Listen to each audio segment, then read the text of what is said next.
stand before you today as the Master of Ceremony for the second residence meet on behalf of the organizing committee, the Psychiatrist Association of Nepal Western Chapter, in collaboration with the Department of Psychiatry and Mental Health, Gandaki Medical College. As we all know that this is the second residence meet organized by PRESM, we have a theme of timeless question, that is to be or not to be, and I really hope that we'll have a great event today, and I'm really looking forward to this.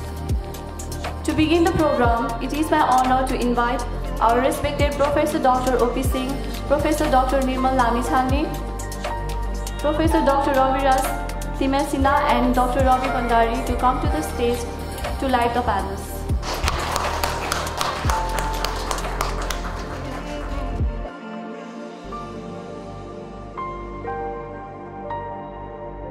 Let's now honor our nation with the national anthem. So let's stand together in respect and listen to our national anthem.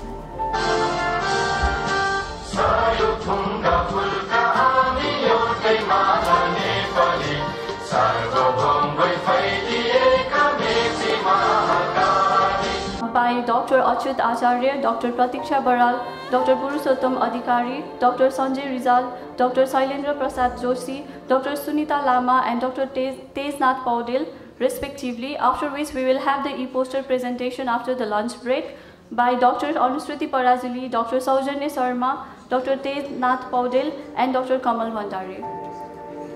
So before we begin the first session, I have an interesting announcement to make. So I really believe that you all have filled your name in the registration section, and we have a lucky draw, and 3 of us will be the winners. However, we do have the condition that whoever will be present at the time of the lucky draw will be selected from there only. So without any further ado, I would like to begin with the first session, and for that I would like to welcome our respected chairperson, Dr. Bojraj Neupane, who is also the Associate Professor and Head of Department of Psychiatry in Surgery in Gandaki Medical College and also in Phewa City Hospital. The chairperson and request him to conduct the rest of the sessions. Thank you. Thank you, Dr. Gordon. This is a very interesting gathering this morning. Weather is very pleasant, and our gathering for the participants are also very pleasant to be this morning.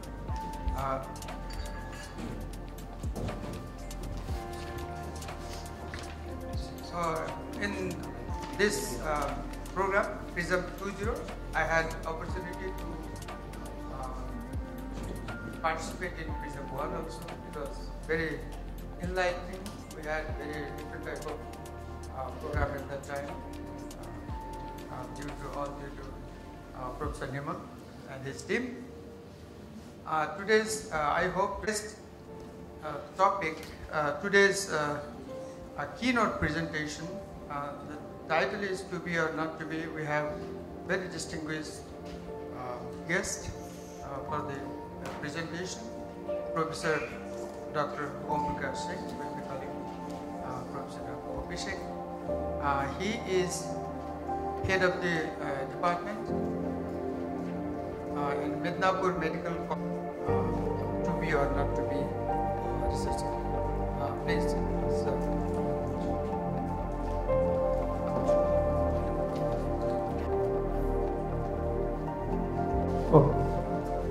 So, very good morning to everyone. First of all, I must thank Professor Nirmal and his team for inviting me here. It's such a pleasure to see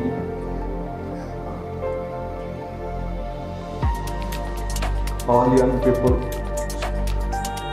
starting of their career. And so he stopped surgery and he has met to be or not to be. So regarding researcher, and then he will be talking about being a psychiatrist. So I will, this is again sir's photo in WPRC. So very kind of, again an innovative presentation of a research. And the new get-up and involving everybody. So basically, I will also want you to be involved. I do not want it to be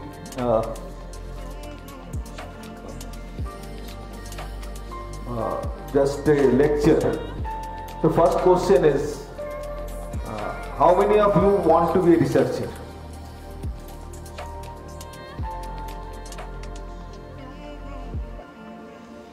So quite few hands. That is more than I expected, I must say. If you want to be a researcher and if you do not want to be a researcher, what is the difference and how the life is going to be different, and what are the contributions you are going to make? One is, there are two kinds of researchers. One which is nowadays called career researchers, and there is a huge opportunity for that. In India, like dedicated centers are there, ICMR and others, who are mainly people who are 100% researchers, they join there. And also abroad. The second one is that whether as the part of our work, like PG thesis, we do some research, and then after that also we will want to do some research. So why, whether we should continue it, and what benefits we are getting, what challenges we are getting. So that will be the first part. And for the PGs, I will also discuss about slightly writing the paper and what editors want, and if you want any discussion on that, I am available for that as a part of this. So, why you want to be a researcher?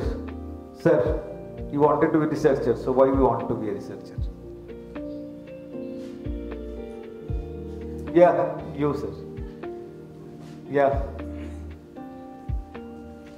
Being a researcher, we can be innovative, and we can also help. It should be of most help. Very good. So you want to make a difference. So you want to be a researcher to make a difference. Difference in the people's life. That you want to do something which will help people to be in the management, how the things are managed. So that is one of the major motivation for any work. If you want to do, the passion should be doing something for others. Then and then you have that person. Okay, sir. So this somehow they are better respected. It's not that they are doing something. Clinicians are not as good or better, but we people give a lot of credence to the researchers, what they are saying and what is their opinion. So name and fame is important. If you want to work on the as your daily clinical practice, you want to do research like a PG, and you want to publish, sitting at Harvard or others, how they will judge you that whether you are a brilliant student or not. So there they see your resume, what is there, and there what is your research papers. So you will be judged, any other third person when you are going to judge you are going to judge you on the merit of your research papers. So you as a person, as a career, so either it may be a career researcher or maybe a clinical researcher. And whatever we do, we lot of time we lament in like our developing countries, we see lot of patients. If you see paper from the Western world, that is on 30 people, 40 people, and we see hundreds, thousands, but we do not have data to back our whatever our observation is. So that is again important to have some research from the what we are saying, that has to be put as a research, and what are the findings which may be different from the other ones. So again, that has to be done. They are doing so much research, they have been so advanced. We do not have such facilities. So what we are going to do? Like in schizophrenia, they are talking about things which sometimes is becoming latent to us. A lot of papers, it is difficult to read even.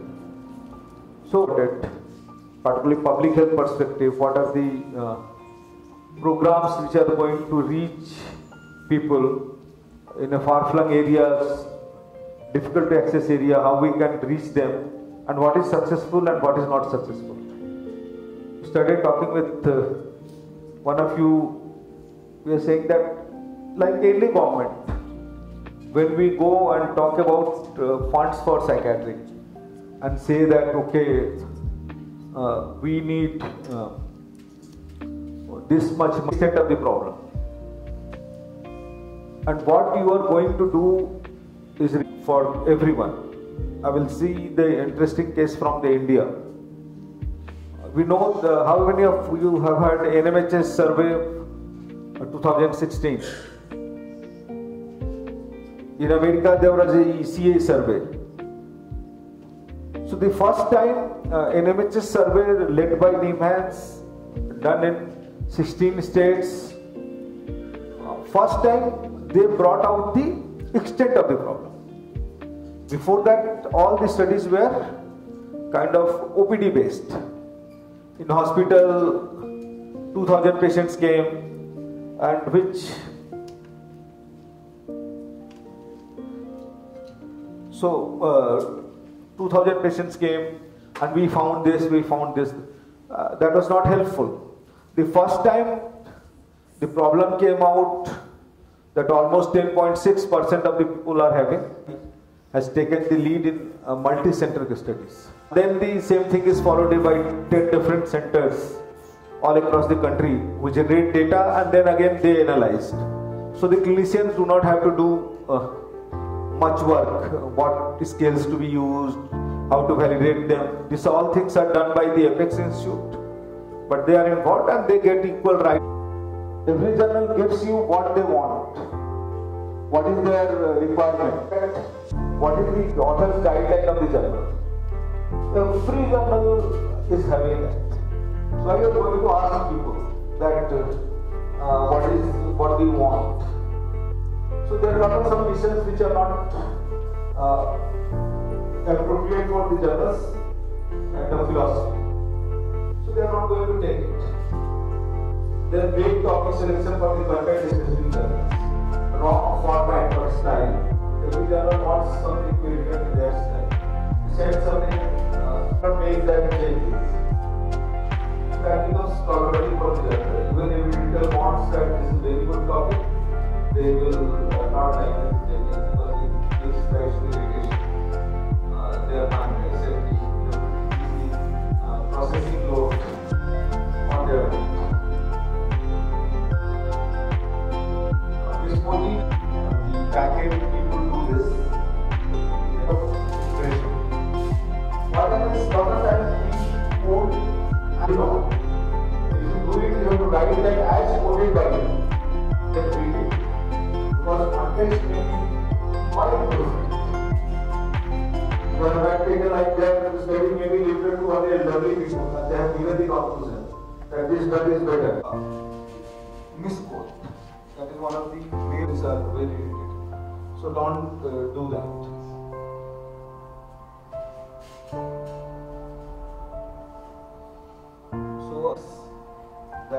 So nowadays journals are whatever they are doing, their software is becoming so sophisticated that the other format they will not accept.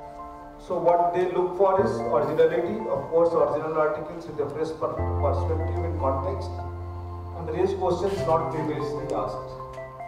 It must be interesting, challenging and different. The articles should contribute towards knowledge, open a debate and reveal the opportunity for further research. So it may not, so people are talking about this. The conclusion drawn should be justified and relevant. This is something in particularly in our parts. We do research on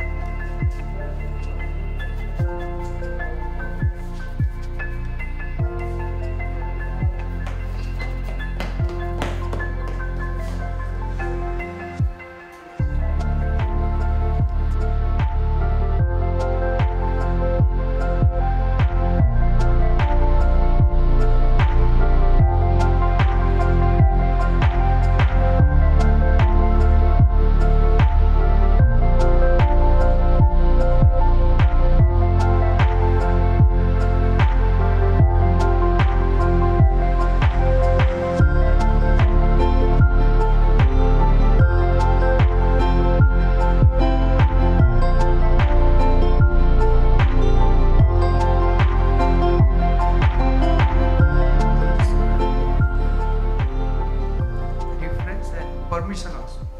I don't know. Thank you, sir. And there are a few other issues also which are very relevant for us researchers. Thank you, sir. If any question, we can ask Professor now. And if you hesitate, you can ask him in lunch break also. But if we ask now, the others will also benefit from the question. anything you want to clarify? So, looking at your presentation, I was a little confused. So, when we're writing for papers, should we already have in mind which journal we're going to send it to? Because as you very rightly said, different journals have different requirements, different referencing methods. So, when we're writing it, how should we approach that part? While working, you do not have journal in the mind, but while writing, you have to write for the journal. So you would suggest that while writing it, we actually select a couple of journals and then go according to them. Thank you. In thesis is okay, but when you are writing a paper, paper has to be journals format. That is one of the most people do. They write one paper and then send to various journals. And that becomes problematic, that gets rejected out of the way. Because the editor, as said, that they are overworked. They want that at least it should be their format. And they think that you have not made that effort to read about this. So that reflects poorly on you. So even if... So that means that while researchers are writing a paper, they should always have in mind which journal they want to send. While writing, and then you can modify. Modifying your draft is not very difficult. So there are minor changes. It is not that somebody want abstract, somebody do not want abstract, somebody structured. So these are the very minor things. While writing, you can change that. That is not something which requires a lot of effort. But you have to make that effort.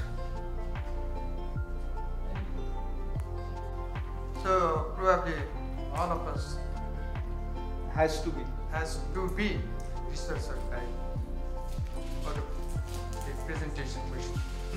Thank you, sir. Thank you very much. Even more.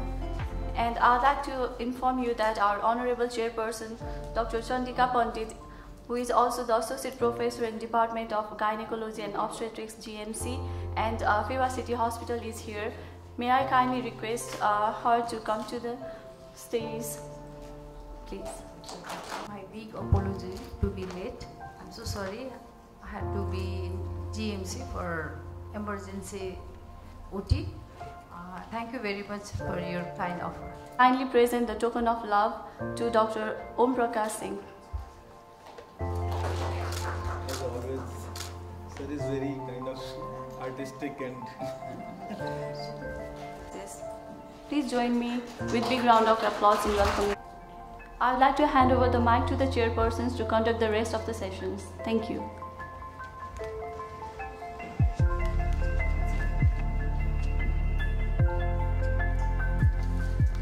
We'll have 6 short scientific presentations. It is very easy to make long presentations, but it's very challenging to make your presentation shorter. So each speaker will have 10 minutes, and I know you all are smart enough to stick to your time. So the first presenter is Dr. Achyut Acharya. He will talk on innovation in psychiatry. Welcome to Pokhara. I am Dr. Achyut Acharya, third year resident of Department of Psychiatry and Mental Health, conducting Medical College Teaching Hospital. I am going to present today on innovation in psychiatry, including introduction, psychopharmacology, neuromodulation, technology, digital pills, alternative therapy, telemental health, future and summary.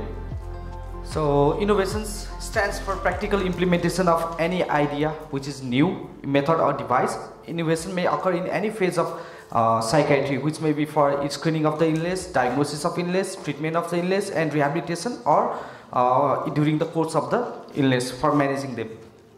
So while talking about, after the introduction of psycho and brilaroxazine, and in novel antidepressant it is S-ketamine, brexanolone, R-ketamine, S-methadone and novel NMDA receptor. Cariprazine is a partial agonist of D2, dopamine D2 and D3 receptor with more affinity toward D3 receptor. It is FDA approved in 2015. Methods of neuromodulation. One is a surgical method known as deep brain stimulus, as shown in the right figure in the right side, in which electrodes are placed in site of the deep brain. And another is deep TMS, transmagnetic stimulation, in which magnetic stimulation is done at the deep center to provide the effect. FDA has approved neuromodulation for tremors in Parkinson's disease, essential tremor, dystonia, focal onset seizure, obsessive compulsive disorder, smoking addiction and refractory depression, while as investigation is ongoing for generalized onset epilepsy, depression, PTSD, impulse control disorder and Alzheimer's disease. Technology, artificial intelligence and smartphone assisted therapy and symptoms. Do a blood test and tell them if they have the symptoms of severe depression or BPAD. Polygenic risk score will assess the polygenic risks associated with genetic influencement along with genetic wild association studies. Neuralink, as claimed by Elon Musk, that he is inventing a chip with which he can make a blind see and have another thing. And psychedelic has been used in mental health as a recreational use, but it is being tested for treatment of depression and anxiety-like illness. So many innovation in the mental field, in the field of psychiatry are leaping forward with time. Many innovation can help in delivery of psychiatric care system with ease, like telemental health. Many innovation are focused in finding the biochemical basis of psychiatric illness and its implementation on modifying the course of illness. These are my references. Thank you. Okay, we'll be taking questions in the end of this session. I'd like to call Dr. Pratiksha Baral, first year resident at Gandhaki Medical College, for her presentation on melatonin, its use in psychiatry. Getting deep sleep causes impact on daytime functioning, negative effects on cognitive skills, emotional regulation and behavior. It is a risk factor for unintentional injuries and suicidal and non-suicidal self-harm, as the person is not able to think properly when there is lack of sleep. Melatonin. Melatonin is an acetyl-5-methoxytryptamine. It is also called time giver hormone or hormone of darkness. It is produced by the pineal gland naturally. It is increased in the body in 2 hours before bedtime. And the production of melatonin starts at the age of 3 to 4 months of age and peaks at 1 to 3 years. 5 years ago, melatonin wasn't even a thing, but in the last decade, it has drastically increased in various countries all over the world. But though it is common all over the world, it is not officially FDA approved, and sold as supplement and not regulated as a drug. Though it is sold as a supplement and not FDA approved, it is first-line pharmacological therapy for insomnia by the AAFP, which is American Academy of Family Physicians. Sold as over-the-counter drug or as supplement, it can be misused and overused, so there can be unhealthy spikes to liver enzymes. It can cause nightmares, and it is it also is advised not to drive or use machinery for 4 to 5 hours of taking the medicine. Please introduce our next speaker. Dr. Purushottam Adhikari. He is from Nepal Army Institution of Health Sciences. Professors and my colleagues, it's me, Dr. Purushottam Adhikari, MD, third year psychiatry resident at Nepalese Army Institute of Health Science. Today I am going to present the topic ECT in a pregnant female with first episode psychosis, a case report and review of literature. The outline of my presentation will be background, objectives, case summary, result and conclusion. Moving on to the introduction, a substantial portion of pregnant female are impacted by mental illness, and there is increased risk of negative perinatal events such as preterm labor, stillbirth and low birth weight, congenital abnormalities if the pregnant female are suffered with mental illness. So psychosis is one of the important among them. Pregnant female may suffer from depression, depressive disorders, anxiety disorders and psychotic disorder. And psychotic illness is one of the important illness that occurs during the pregnancy in female. There may be two scenarios. The woman with psychotic illness may become pregnant, or pregnant woman may develop psychosis during the course of her pregnancy. So indication of electroconvulsive therapy in psychosis during pregnancy includes treatment resistant. The medications we are giving is not responding well. If there is heightened risk of suicide, if the pregnant female with psychotic illness are having increased suicidal risks, if there is severe agitation or if there is psychotic agitations, if there is significant deterioration due to malnutrition or dehydration, if the pregnant female is denying to take food and there is comorbid physical illness. These are the few indications of ECT in psychosis during pregnancy. So in this case report, I will be discussing the 4 sessions of electroconvulsive therapy and review existing literature regarding it. So I will be presenting the case summary. She was a 27 years old female who was primary gravida at 16th week of gestation.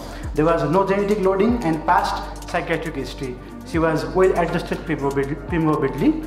There was with other family members and her friend circle. There was negativism. She was not obeying the commands. She was refusing to eat and drink. She had poor self-care and disturbed sleep. It was acute onset lasting for 1 day, and her husband brought her to the psychiatric OPD after being referred from gynecological and obstetric OPD for further evaluation and management. And she was admitted to psychiatric ward with provisional diagnosis of catatonia. Started on tab lorazepam 2 mg twice a day. After a day of admission, on second day, though her catatonic symptoms were resolving, she started having persecutory delusions, fearfulness, irritability and hostility, and poor oral intake. Owing to the psychotic symptoms, then she was started on olanzapine 5 mg oral twice a day. Even after 4 days of admission, after being started on olanzapine 5 mg, there was no improvement in psychotic symptoms. There was significant risk of harm to self and harm to the fetus. It was well explained to family members. She was counseled regarding electroconvulsive therapy, and the obstetrician, gynecologist and anesthesiologist was also consulted regarding the procedure. Informed written consent was taken, explaining the risk factors and risk process benefit in the case and effectiveness of ECT in pregnancy. So it had mentioned that any adverse effect in pregnancy are similar to the ECT risks in any normal individual. We will call upon next presentation, that is Dr. Sanjay Rizal, third year resident in Nepalganj Medical College. His topic is delegates. I am Dr. Sanjay Rizal, second year resident from Nepalganj Medical College. And the topic of my today's presentation is ketamine in depression. The content of my today's presentation include introduction, issue to be addressed, precaution to be taken, ketamine in depression, ketamine versus ECT in depression, other various studies and take-home message. 65, and it was used in a animal study in the 1965, and in the 1970 it was used as an anesthetic agent. Ketamine is a phencyclidine derivative that produces dissociative anesthesia. It is a unique drug since it contains both It contains hypnotic, analgesic and amnestic property, making it usefully for the anesthetic property. And in 1970 it was used as an anesthetic agent.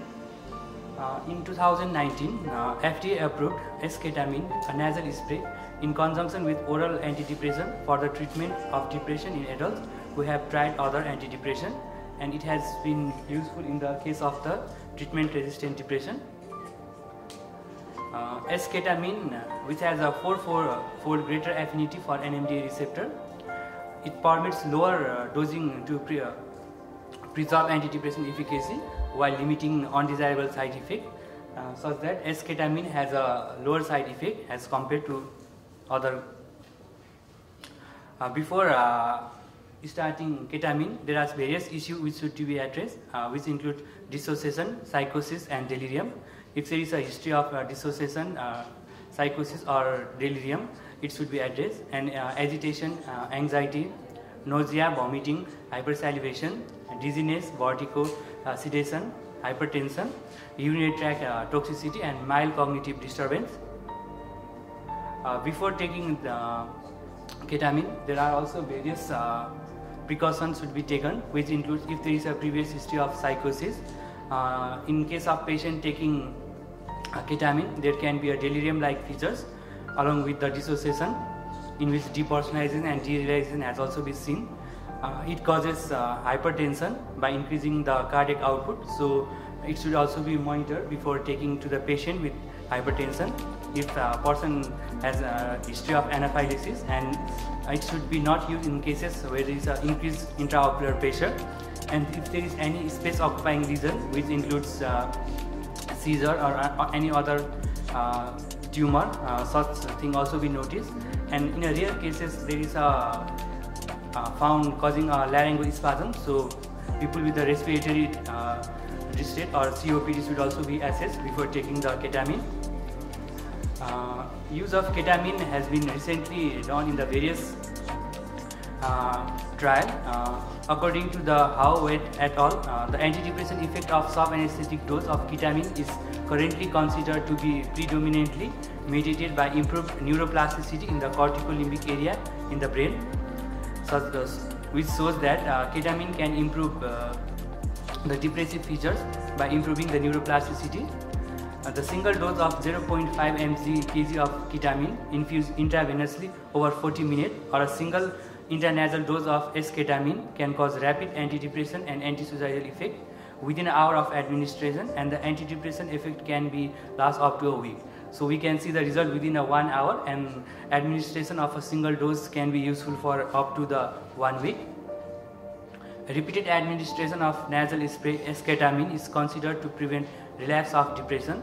So esketamine is useful in case of to prevent relapse.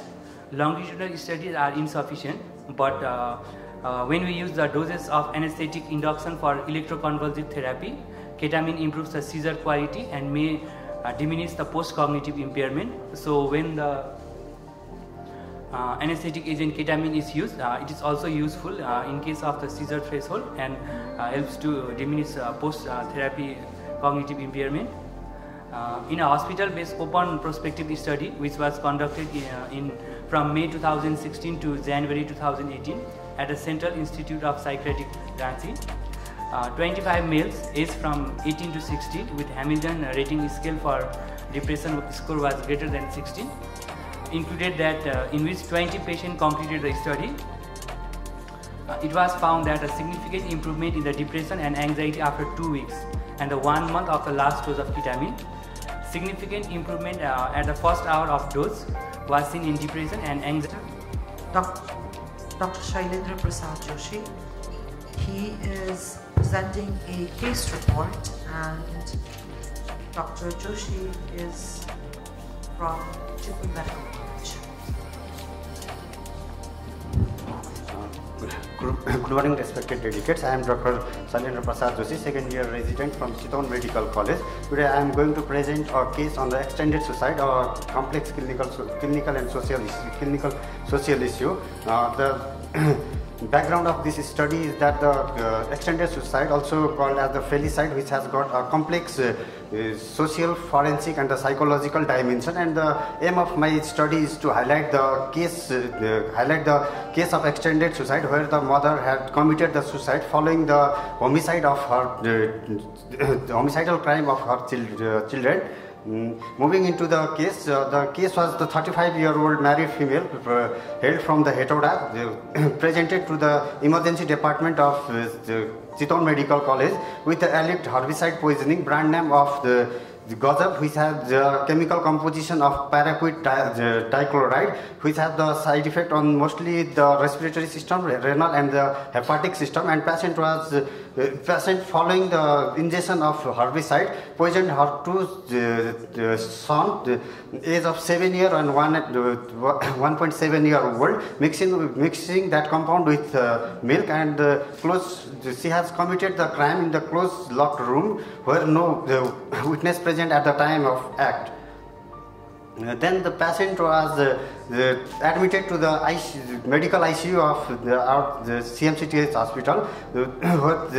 Initially, she was presented with vomiting, dry mouth, redness of the tongue and oral cavity, and her investigation report shows the dyselectrolytemia and renal failure. After correction of these medical comorbidities, patient was being transferred to the psychiatry ward, and the detailed evaluation was done. 7 days of hospitalization. She has claimed to be depressed with the presenting feature of depressed mood, worthless feeling, anhedonia and hopelessness for last 2 months due to the deteriorating medical condition of his younger child, who was presented with a global developmental delay with dystonia and frequent seizure disorder. And due to this cause, she has 15 days prior to this event. On the incident day evening around 7 p.m. she first poisoned herself. Then she claimed to worried about her son's future, and then she mixed the above mentioned substance with the milk and provide to his both son. And contrastingly, she also claimed that she could not recall anything after she took the poison, and at the time of incident, her sister-in-law saw the color change of the milk and her younger child vomiting. After the detailed evaluation, we have started her on the treatment for the severe depressive episode, and though she was the equivocal regarding the awareness during the poisoning, and her psychopathology gradually started improving after 12 days of antidepressant treatment. And after this incident, her elder son both sons were admitted into the PICU, and the elder son was discharged on the 4th day of hospital admission, whereas the younger son died on the 2nd day of hospitalization. At the time of discharge, she was taken to the police custody for the further clinical investigation and produced in the court.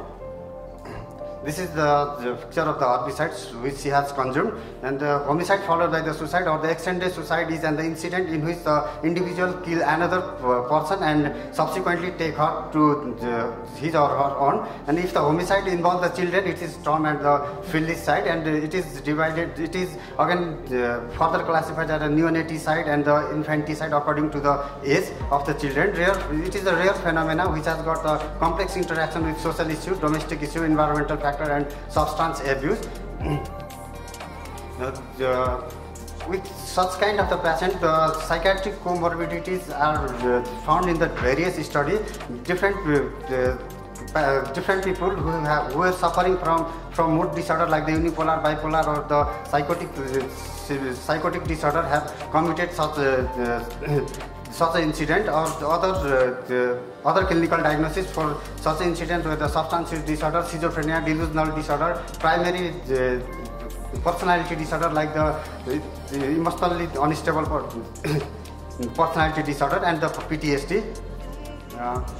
Conceptualize that what was the motive behind committing this extended suicide. Found that the altruism, where it is also called as the mercy killing, where the patient usually believe that the sufferer victim are either suffer from the imaginary or the real illness and the acute psychotic stage and unwanted. It is also happened in case of the kind of scenario is currently increasing in our nation also. The last famous event that was happened in the Sita Pahila incident which happened few days ago. Thank you. Now we have the last presentation of this session. No? Sir, second last. Okay, second last presentation. May I call upon Dr. Sunita Lama. She is first year resident Gandaki Medical College for her presentation on anatomy of illness. My presentation with the biography of the author is the normal. This is the picture showing the Nirmal Cousins. Was an American political journalist. He gained widespread recognition for his advocacy as of laughter as a laughing mechanism during his battle with severe illness, which he detailed in his book Anatomy of Illness, which is present on the left side of the slide. Now the course of illness, which now I am going to discuss about the course of illness of Nirmal Cousins. In 1964, after returning home from the Moscow, he had developed a slight fever, malaise, and a general feeling of achiness. Within the week, he developed difficulty in moving his neck, upper and lower limbs, which was showed by increase in the ESR rate, that is more than 80 mm per hour, which gradually increased to its maximum level within 1 week. And was shocked when the 4 technicians from 4 different departments took 4 separate and substantial samples on the day, although the test could run from a single specimen when he was in the hospital. So he had to fast growing conviction that hospital is no place for the person who is seriously ill. And with the lack of sanitation and extensive and irresponsible use of X-ray equipment, indiscriminate administration of tranquilizers and powerful painkillers, all was done more for the convenience of the hospital staff for managing patient rather than for the therapeutic needs of the patient. And more serious failure of the hospital was the area of nutrition. Not just the poorly balanced meals, but also the provision of the processed food, some of which contained preservatives or harmful dyes and overcooked vegetables. These were all perceived by the Nirmal Cousins when he was admitted in the hospital when he was severely ill. And one of his close friends over the 2 decades, Dr. William Hitzig, supported him in measures he took to avoid the random sanguinary assaults of the hospital laboratory staffs, and he confirmed his diagnosis as the ankylosing spondylitis with the help of Dr. Howard Rusk. And he thought that the possible reason of his conditions were of heavy metal poisoning and after effect of streptococcal infection. He visited to the Soviet Union as a chairman of an American delegation where in the Moscow he was exposed to diesel exhaust at the hotel and jet pollutants, which was thought to be the cause for his illness. And from the book of Hans Silis, The Stresses of Life, he had earlier, in this book, writer detailed the negative effects of the negative emotion on the body chemistry, and it might be possible that positive emotion have the positive therapeutic value. So the Nirmal Cousins, along with his close friends, planned for the systematic pursuit of the salutary emotion was formed. First concern was his medication, and second was the hospital.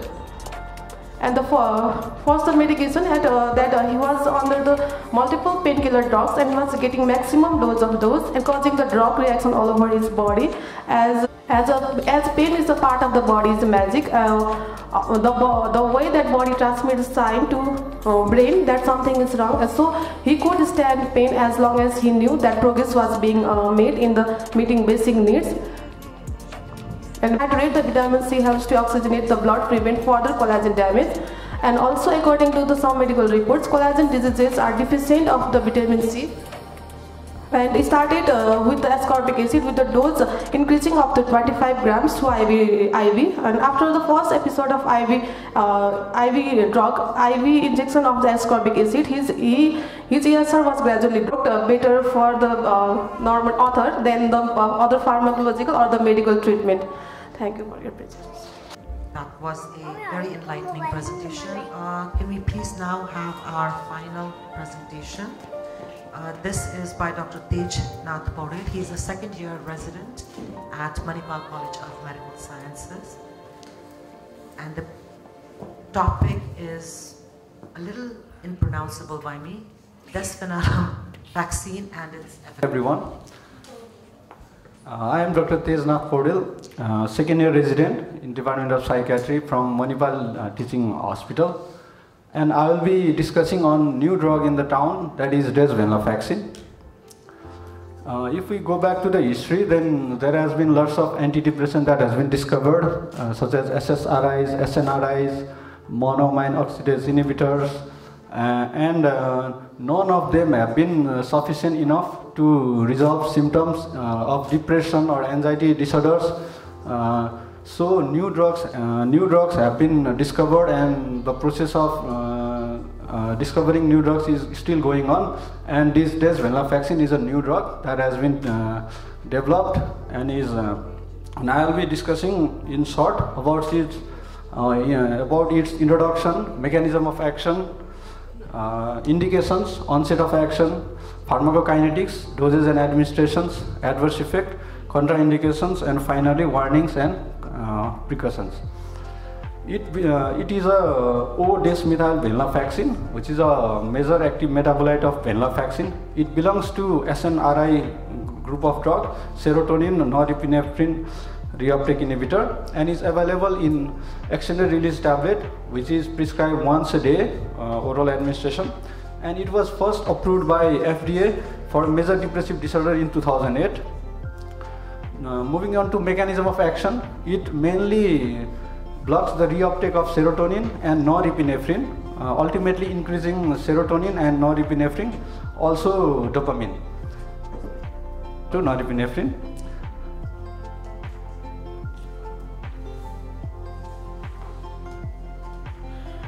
Plasma levels of venlafaxine is half of desvenlafaxine.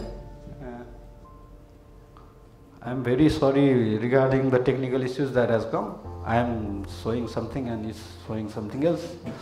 Sorry about that. Country is Defax ER, available in 50 mg and 100 mg, available as extended release tablet, and Bentab DXT, which is available in 25 mg, 50 mg and 100 mg, is also available in extended release tablet. There are special patients in which we need to consider the dose. For patients with renal impairment, for mild renal impairment, no need to adjust dose. For moderate renal impairment, 50 mg per day is recommended, while for severe renal impairment, 50 mg every alternate day is recommended. For hepatic impairment, recommended dose is 50 mg per day, and more than 100 mg per day is not recommended. And while switching patients from other antidepressant to desvenlafaxine, discontinuous symptoms have been reported, so it should be tapered slowly to minimize discontinuation symptoms. And while switching patients to or from monoamine oxidase inhibitors, at least 14 days must elapse between discontinuation of presentations. I think all presentations were good. Some could not complete it in time. That I hope will be a lesson to them in future presentations. I had one thing to add. I think electroconvulsive therapy has become obsolete now, and it carries a lot of stigma with it, electroconvulsive therapy. So maybe we should start calling it transcranial stimulation of brain instead of electroconvulsive therapy. I'm not the authority to say give a name to it, but I hope it reaches to the authorities and we make this change. With this, I will hand over the mic to Dr. Saisnuta, who is the chair, and she will make some comment and we'll take a few questions. And all the presenters should come forward to answer the questions. Thank you, Nirmal sir. First of all, I think we will all agree that it was a very pleasant and informative presentations that we had from all 7 of our presenters. So nice to see such young and fresh faces here who are getting into research at such an early phase of their life. So congratulations to all of you for that. Apart from that, do we have any questions? I can bring the mic over. We had melatonin. Pratisha, I think you did that. So as a female and from what I've read, so there was one aspect that came up that I remembered very well. That was melatonin's effect on hair growth. Did you read anything about it, or do you have any information regarding that? That's something you remember? In melatonin, there are very few studies as well. So it is find that like there's better hair growth with melatonin, but exact studies are very few, ma'am, about it. Thank you. We know that melatonin, light blocks the production of melatonin, right? And then you need a bit of darkness for melatonin to go up. And as we know that as our day progresses, our sensitivity to light increases. So how would you recommend giving melatonin? What I want to ask is, you give melatonin to the patient, then the patient is exposed to some kind of light. We live in a world where there are a lot of bright lights, blue lights, right? How does that respond, and what happens to the sleep cycle after? And is there any recommendation you would make when to take that melatonin tablet, and what to do about your light exposing habits? I hope I'm clear.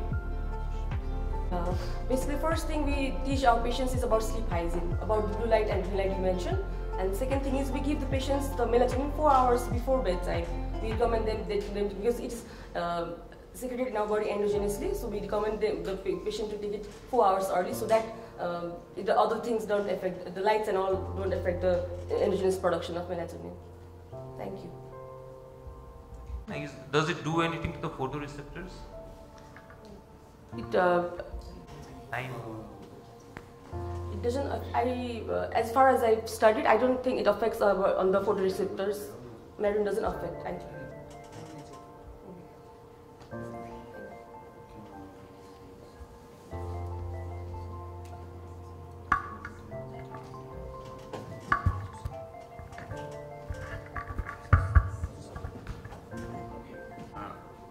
Now we would hand over the mic to the MC to carry further proceedings.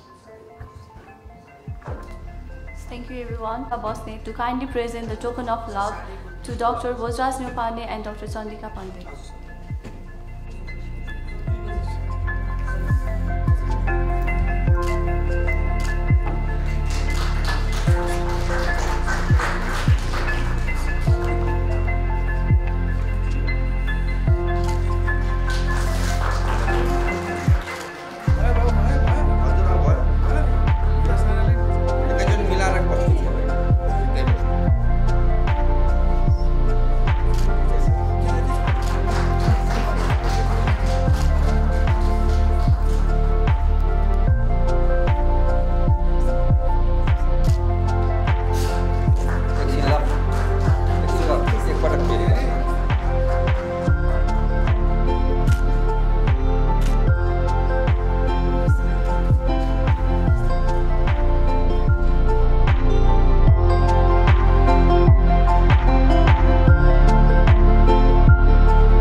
the honorable chairpersons to conduct the rest of the sessions. Thank you. Good afternoon.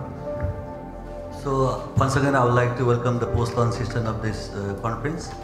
And now this session will consist of 4 e-poster presentation, and each of you will get 5 minutes of time to describe your poster presentation. So the first one we have is Dr. Kamal Bhandari. I'm so sorry. So the first resident to present his e-poster will be us, Anusruti Parazuli. Please.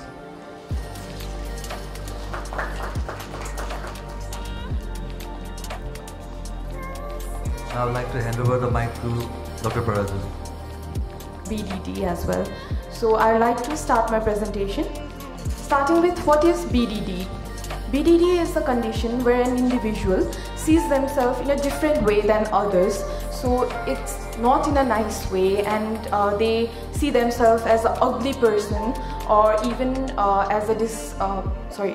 even as a hideous person themselves. But it is a condition where the body flaws are perceived defect and are either slightly or even unnoticeable to others. And the term BDD itself and its diagnostic criteria has evolved over time, and currently it is categorized under obsessive compulsive and related disorders by DSM-5 and ICD-11. Previously it was categorized as somatic disorders, and it is characterized by persistent preoccupation with one or more perceived defects or flaws in appearance. The condition was first described in 1886 by Enrico Morselli, who was an Italian psychiatrist, and previously BDD was known as dysmorphophobia as well.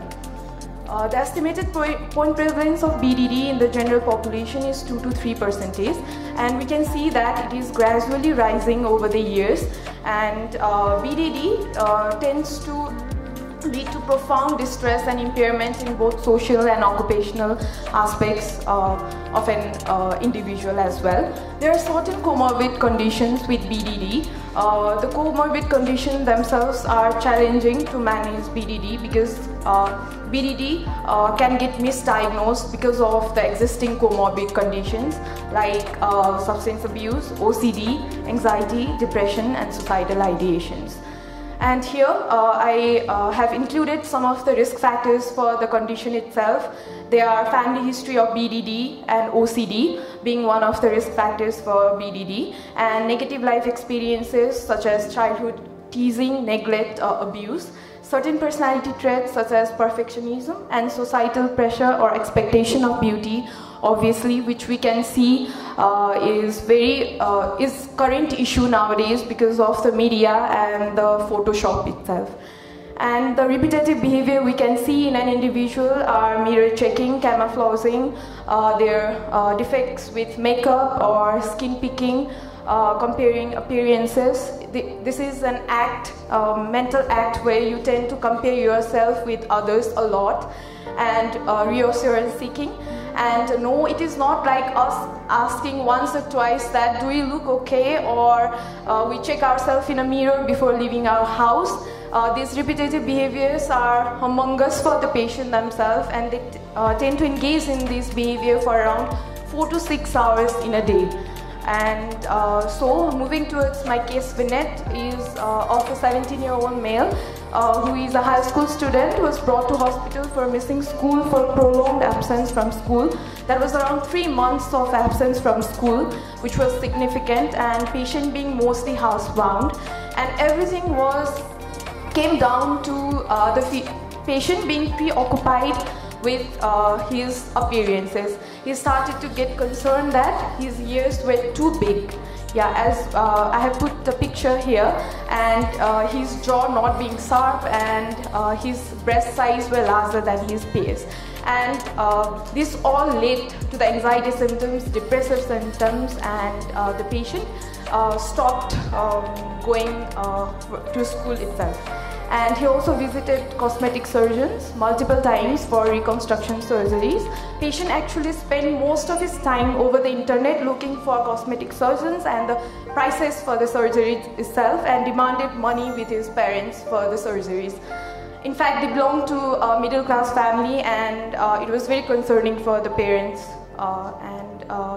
So there was a history of past treatment with citalopram and olanzapine, and patient was initially diagnosed with anxiety and depressive disorder.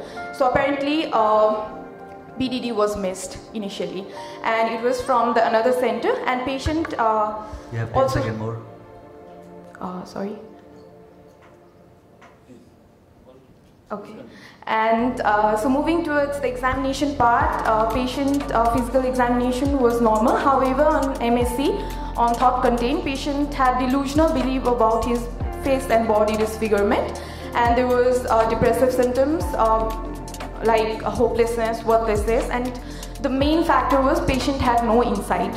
So it is one of the major factor was continued on fluoxetine and aripiprazole. Actually, the medication was started from the another center 2 days ago, and patient anxiety symptoms had further worsened, for which patient had presented to our hospital, and the doses were optimized and continued on the same medication. After around 2 weeks of inpatient treatment, there was 50 to 60% incident can be misdiagnosed due to multiple factors. So the highlight of the case is that BDD can be misdiagnosed. Proper screening and proper examination is required. Thank you. Thank you, Dr. Parazuli, for questions at the end of the presentation. So we like to invite our next speaker, Dr. Desnath Paudel.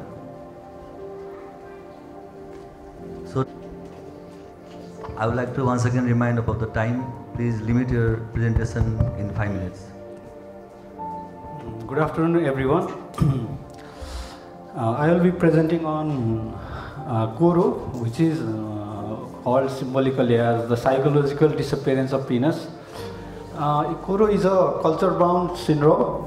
It has been placed under culture-bound syndrome in literature, which was originally developed from Southeast Asia, probably of Malaysian origin. It refers to an episode of sudden and intense anxiety that the penis, or in case of women, vulva and nipples, will retract into the body and possibly cause death. In the past, there has been multiple cases of Koro, which was found due to economic recession, or sometimes due to migration of person from one place to another. It has also been found as an endemic or epidemic. It is classified as it is classified as classical Koro syndrome if the patient have anxiety symptoms which is sudden in onset, and if it lasts for a few days or with few hours or days, while if the symptoms keep on persisting for a long time, then it is often labeled as Koro-like syndrome. Sharma, and he is going to present on managing an uncooperative patient in emergency.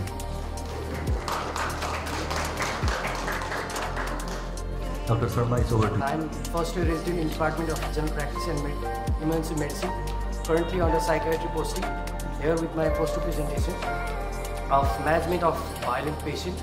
First, we need to know what is a violent patient. What is violence? Intentional physical force with the potential to cause death, disability or injury by a patient against a health provider, staff, one of the patient or himself or herself. This is known as violence, and it is a common and challenging aspect in psychiatric emergency services. So first, let me start with the emergency psychiatric assessment. It includes categorization into 3 priorities. The first is ensuring the safe environment for the clinician to undergo the further management. Next is ruling out any medical etiology to facilitate appropriate treatment and disposition through a comprehensive psychiatric evaluation. So here I have presented a flow chart showing in general the management of a violent patient in the emergency department and the further departments. So first step is the risk assessment. That is, we should know the risk factors that are associated with a violent patient, like usually male patients, they are violent patients. The age group may be of 15 to 21 years. They may be under the influence of alcohol or any other substances. There may be signs of impending violence, like the patient might have some weapons which might injure the clinician, and some abusive behavior of the patient. These are the risk factors that are associated with the patient, so this has to be assessed initially, and then we start with the management. So first is the prevention. Prevention starts with de-escalation. So is calmly communicating with an agitated client in order to understand, manage and to resolve their concerns. So it is sufficient enough by verbal de-escalation to reduce the agitation and further management if this de-escalation doesn't work. Firstly we try with the rapid tranquilization. It is used to avoid the prolonged physical interventions, and medications is required to calm a psychotic or non-psychotic behaviorally disturbed service user. The other aspects of this management could be seclusion or physical restraints. So after the management of these patients, the next thing we should know or we encounter is the post-incident review. So in this aspect, we usually we need to know about the future care of the patient. That is how we dispatch the patient. Either we admit the patient in the wards, or we dispatch the patient from the emergency department. The other supportive psychological interventions that is required for the further management of the patient, whether the police should be informed or not, and the possible effect on the entire other patient groups that are present, that were present with the patient, and the need for changes in the general policy of the management of the psychiatric emergency services. So to conclude, first we need to understand the reason for the violence. The next step is self-protection and harm prevention. The other is empathy, and the management includes multiple approaches and multiple interventions. And at last, we have to undergo the post-incident review. Thank you. Thank you, Dr. Saujanya, for that informative piece of presentation. Now I would like to call our last presenter, Dr. Kamal Bhandari, presenting on the topic of mental health and mental health workers. And my teachers and my colleague, today I am going to present on the topic mental health challenges in health workers. First of all, I would like to state this. Why did I choose this topic? It is a very relevant topic in our cases, where we residents are under the immense pressure of performing our duties and completing it on time, and despite that we getting lots of mental health issues and no monitoring is there. So that's why I choose this topic. So I would like to start my presentation by saying that the studies among medical professionals in developing countries have revealed alarming rates of stress, depression and burnout, with significant impacts on patient care as well. So we present the over the topic and evidences on the subject. The problem statement with the current researches is that a high rate of depression, stress and burnout among medical professionals are seen in mental health professionals who give tertiary care, and the reports have been there of strong positive correlations observed between depression, stress and burnout, indicating interrelated mental health challenges among the health workers. About 1/3 of health workers show symptoms of major depressive disorder, with a high prevalence among resident doctors compared to faculty. This is I've given the reference of the information. This information has been taken from a North Indian study done in a university in North India. Perceived stress prevalent among 4/5 health workers, particularly pronounced among resident doctors. And studies have also shown the multifactorial origins of alcohol and drug abuse among the physicians.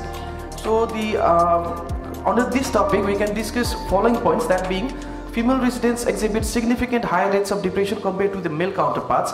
Similarly, factors like age, marital status, work environment or even the department may not correlate with depression. That suggests that there are other factors that are in play in causing mental health challenges in health workers. most residents express a reluctance to receive feedback on their depression as well. So being a stigma, we health workers ourselves suffer from this stigma as well.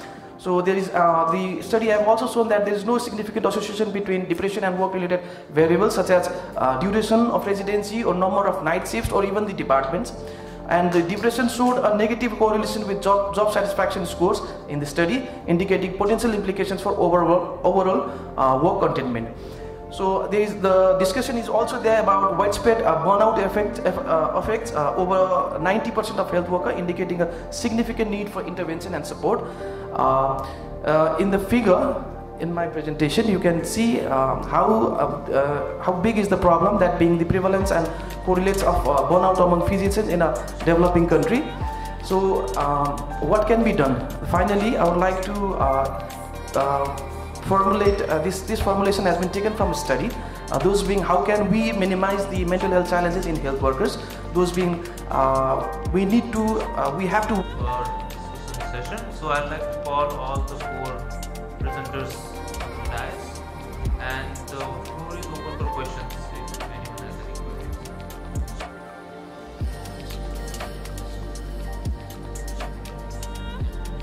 Actually, one we have chosen which will be announced later.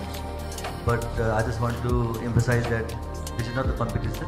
So you just take it as an opportunity to share your knowledge to your colleagues and to your seniors. So I would like to congratulate all the speakers for a wonderful and rare presentation. And very burning issues, the last presentation, the burning issues of the current scenario of the healthcare workers. So all the presentations were good. So if someone won't be the winner, please don't be disheartened. This is just a starting of your career. So all the best to your career. Thank you. So for inviting us and giving us this opportunity to chair the session, and I'm very proud and very privileged to be the part of this CME or the conference rather, and whose the participants are all the resident doctors all over the Nepal. I'm very proud, and I want to congratulate for the organizing committee for having this successful program in this evening. So thank you all, and we will hand over the winner, the name to Dr. Ravi later. Thank you. So for now, may I request our Honorable Professor Dr. Nirmal Lamichhane to kindly present the token of love to Professor Dr. Abhishek Maske, Professor Dr. Sarismita Basne, and Dr. Devesh Chandra Kimire.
Or not to be a psychiatrist, may I request the Honorable Chairpersons, Professor Dr. Om Prakash Singh, who is also the head of the department and the professor in Midnapur Medical College, West Bengal, and also the editor-in-chief, Indian Journal of Psychiatry, and Professor Dr. Dev Kumar Thapa, the Department of Psychiatry, Gandaki Medical College, to take their respective seats. And may I hand over the mic to them to conduct the rest of the session. Thank you. Presenter, my HOD, Professor Dr. Nirmal Lamichhane. You will be discussing on the discussing about the topic regarding the potential about being whether choosing to be a psychiatrist or not. You'll be talking about this dilemma, and I hope you'll be awake throughout the presentation. And I would like to call upon Professor Nirmal Lamichhane. Thank you, respected chairperson. If there is no humor in the presentation, like Dave said, everybody goes to sleep. So, as a striving speaker, I will be using lots of humor, and I hope the chair and audience will take it as my attempt to be smart, not naughty. Anyways, naughty after 40 is not cool. And psychiatry is the specialty which is loved by I take that as a great love from our fraternity. You know why? Because the burden of mental health is so huge. You alone and with so few psychiatrists in Nepal, we cannot carry it.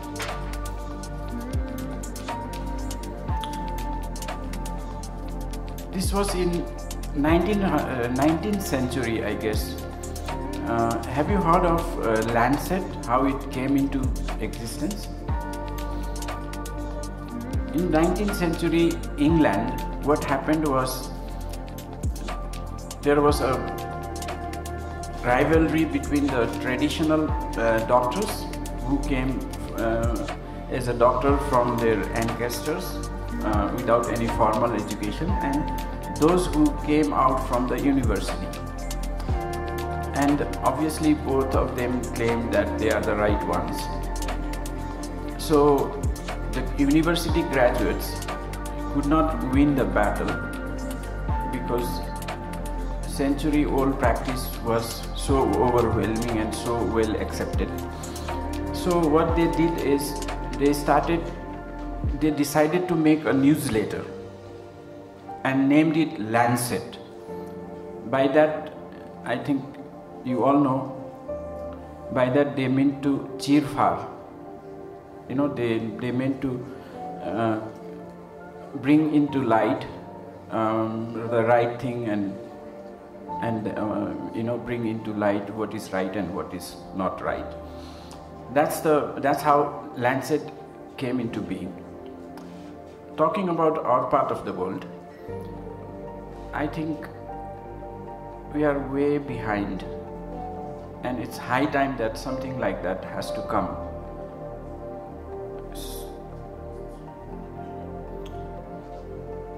You can see the faces of Western lady.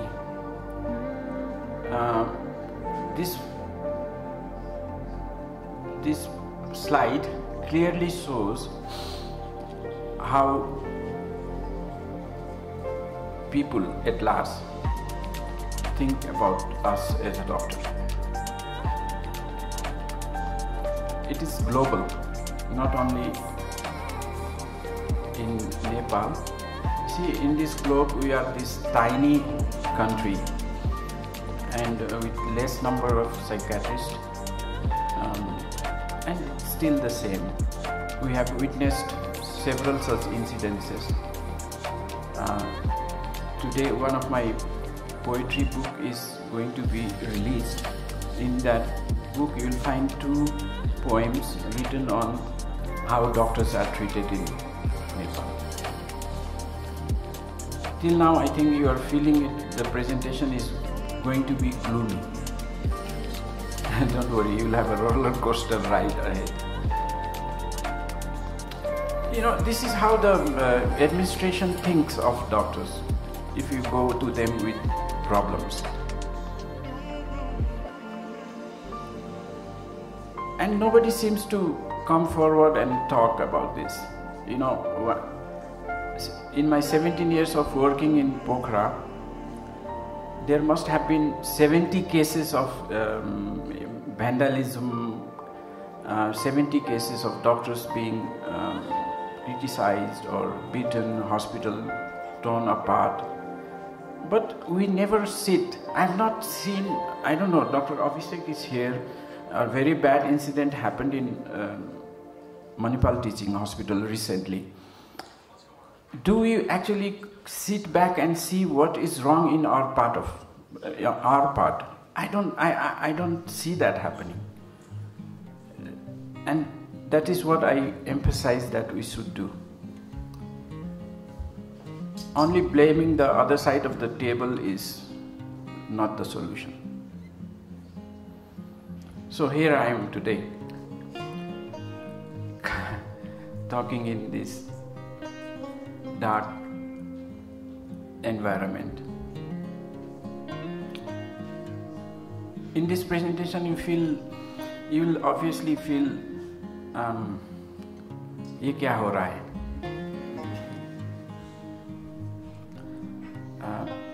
Certain disclaimers, full of humor, so 18 plus. I hope we don't have minors here. If there are any minors, please sit with, they should be in parental care. Log out nahi kahunga. I'll make sure that it doesn't happen. And surely you will bend at least 5 fingers going out of this hall saying that I've learned this much at least. I've been getting quite good review in my presentation, so I hope I'll maintain that today also. You see, learning happens through 5 modalities, 5 sensory organs. Whatever we communicate to the world through 5 sensory organs, right? And just one, I don't want to just use one sensory organ. I want to use as many of them as possible. And my another bad experience in Pokhara is CMEs are not taken warmly. It doesn't seem to be happening. Very few are interested. While I think it should be a regular phenomenon. At least once a month we should sit together and scrutinize what went wrong, what went right. Talking about communication, in Nepal I think our communication is so bad. I think also in India, do you have such words? I think you have. मैले तलाई के भने तैले मलाई के भनिस् मैले नि तलाई के भने के भनाभन भयो के त्यसैले आज के भयो के साँच्ची ओइ भएको चाहिँ के थाहै छैन के एउटाले कम्युनिकेट गरिरहेछ अर्कोले बुझे छैन. So I'll be using Nepali, sometimes Hindi and English. I'm sorry, I don't know. I'm not fluent in Spanish, so spare me for that.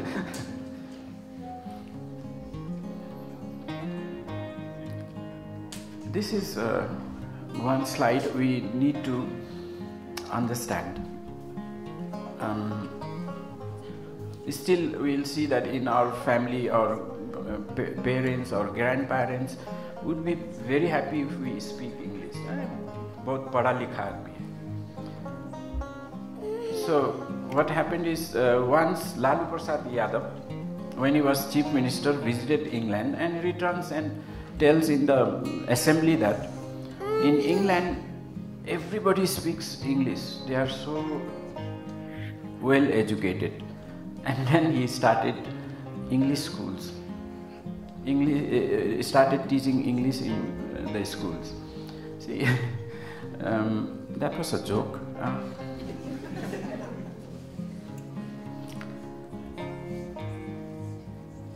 Okay, getting something else, you know, because every word, every sentence has multiple meanings.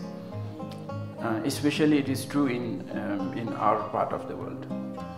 You know, we use a lot of double, triple meaning words. So don't be confused and ask me if there is anything, and don't take home wrong messages from here. So the roller coaster begins. What I'll do is I'll talk about psychiatry in Nepal, challenges, opportunities, and some take home message.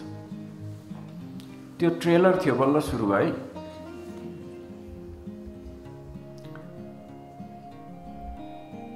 You know, we struggle a lot to become a psychiatrist. From after passing the hardest subject in this world, that is MBBS, we work for a few years and then we give entrance and then enter MD education. And till then, we think the career path is very smooth. In the medical school, we are given these stars to carry. But are we really able to carry it with us in the practice? These are the 4 guidelines we all know. But do we carry them forward, or is it possible to carry them in the practice scenario that we have?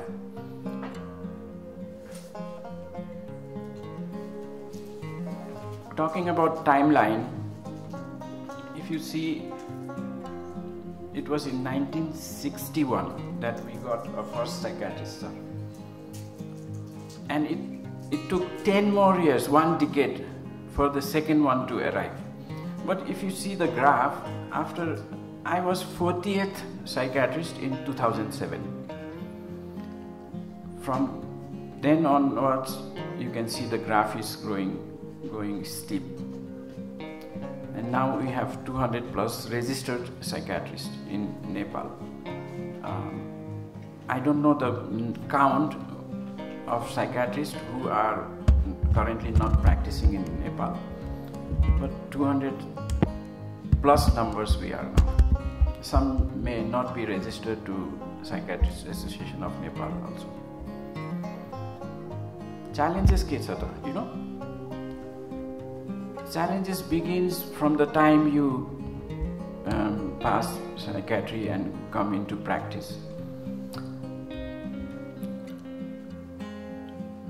Yes, we are not very highly paid, if that is what you choose as a priority. But if that is not only thing that is your priority, but there is a lot of respect in the field.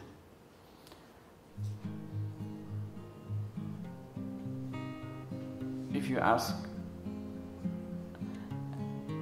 you know, nowadays the patient party are so aware that the practice has changed, and how it has changed, it will come in later slides. Now they go through Google. It is there in, I think, Western practice. Sometimes being in Pokhara, we come across some patient from England, America, Australia, and they just come to us because they finished the refill that they brought from there, just for prescription, and they know each and everything about their illness. Actually, they own their illness. That's why they are so independent, which is not true in our part.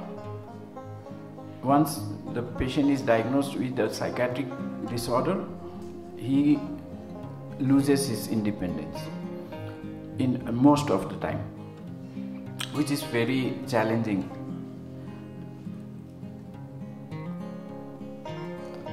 अब यो पनि भन्ने बेला भइसक्यो हैन. I don't know if there is any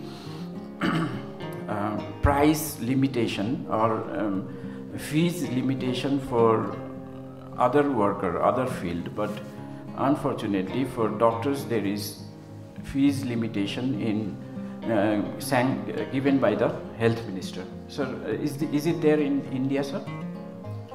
Here. Not there, but already Supreme Court has said that all the private hospitals should follow CGHS rates.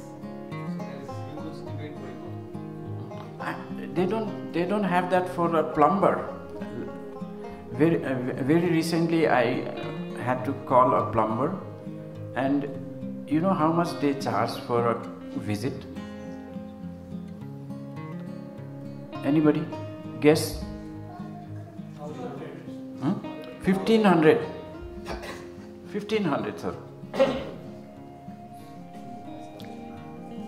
And they proudly ask for it, and we have no choice. We do sacrifice a lot of things for being a doctor. We sacrifice our social life, fun, sleep for duties and exams. This is how a house with a doctor and businessman look like. Doctor ko gari kun hola. But society's perception is different, you know. They think, not only society, even the politician, the administrators, they think doctor है तो ये पैसों का क्या करते हैं, money plant ही होगा इसके पास. So, and it is more painful when they say that के हो रहा थियो, है ना? MBBS गरे, MD गरे, के नहीं ठुलो कुराहरु.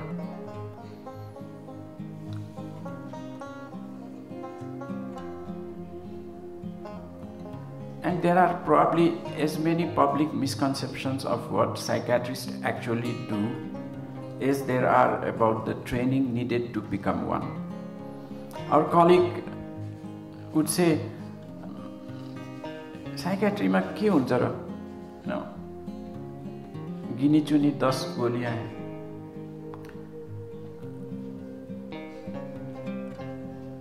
This is the challenges we have, okay?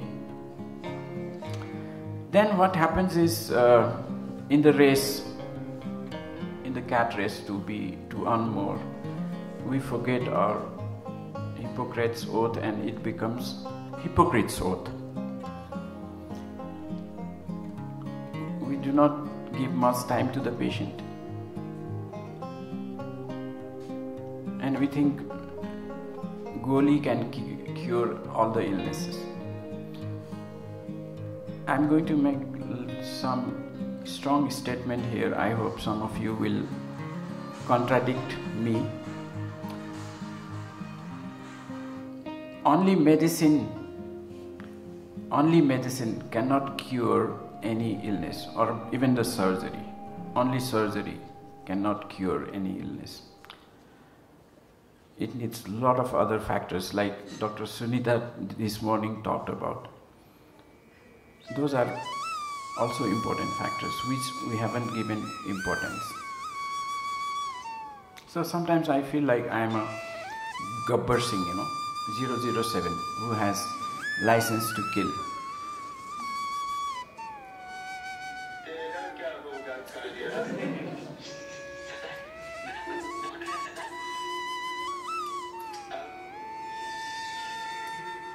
Goli kha.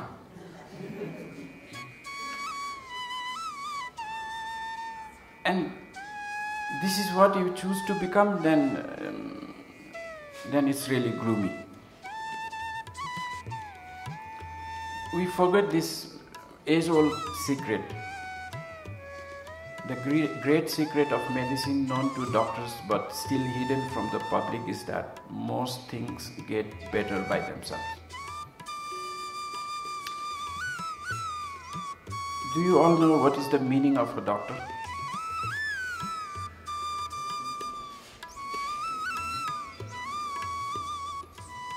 Anybody? Healer? No.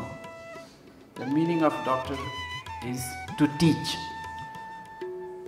We have made it TEACH, We have made it TEACSE.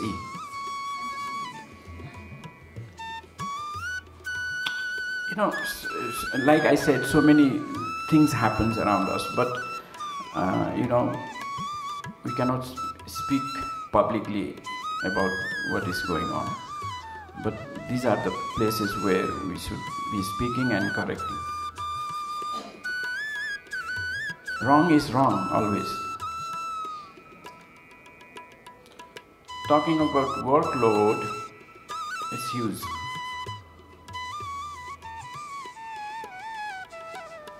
We don't have time for our family. Doctor's comfortable chair looks like this. It is, I don't know, things keeps on changing, you know. New things comes up. I don't know, maybe someday sir will be prescribing anti-WhatsApp medicine. Or a hospital floor will look like this. First floor for Facebook.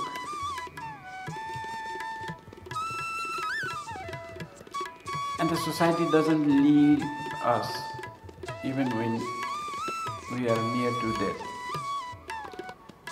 And this Sir William Wosler has said this thing. When he fails to be a student, he dies.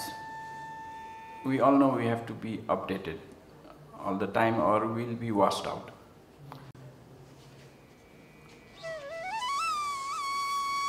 So the misconception about psychiatrists is they think we have Guinea-Chuni 10 medicine. We just talk to the patient and then prescribe those 10 medicines. You know, we have to break this barrier. When I was the General Secretary in PAN, many young psychiatrists would come to me and say that, Doctor, you know, Phalana cardiologist, he writes olanzapine, he writes escitalopram. We cannot do anything about that. You work in the same hospital where a cardiologist is prescribing that medicine. That means you have not proven to them that you are the better person to prescribe that medicine. Accept that fact and try to prove to them.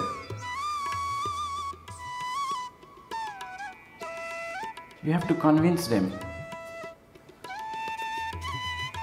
Okay, it was not long time back, medicine, psychiatrists were not there, only medicine people used to treat psychiatric problems, right? It will take long time to wash that out. So, we have to prove to them. And they think that psychiatry में ज़्यादा कुछ मालूम नहीं. We don't know much about psychiatry. That's very wrong.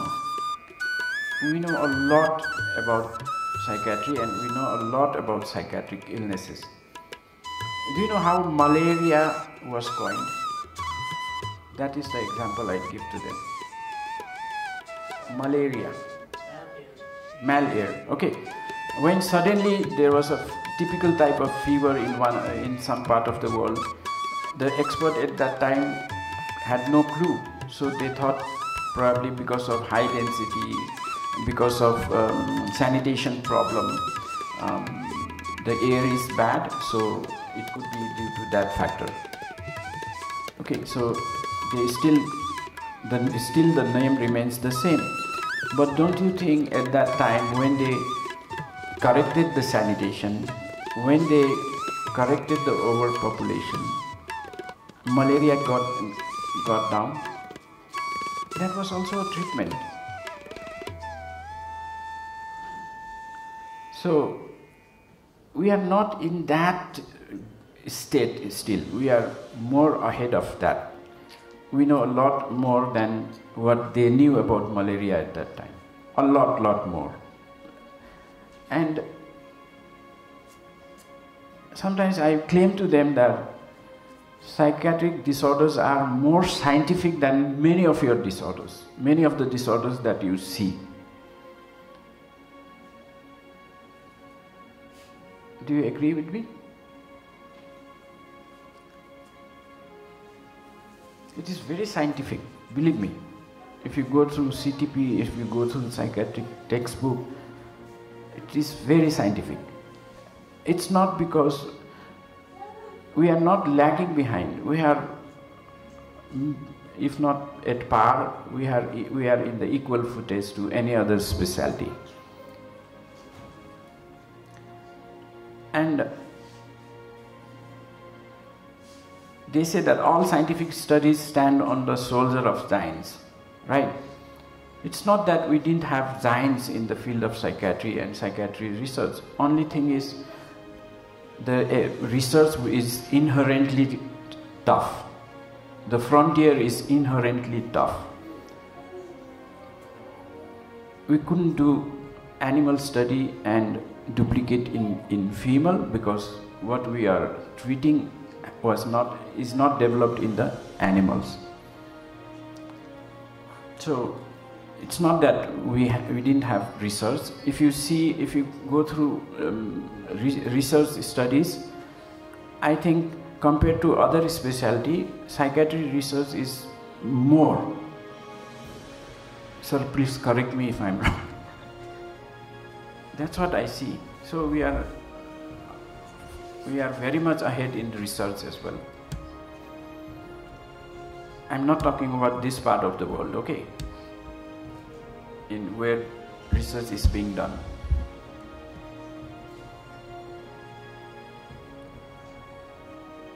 So the frontier is tough. We don't have animal study to, and a lot of things do not have etiology, you know. A lot of things in this world has no etiology. Even in medicine, there are many illnesses. You can name few. Okay, hypertension. 95% of time, what is the etiology?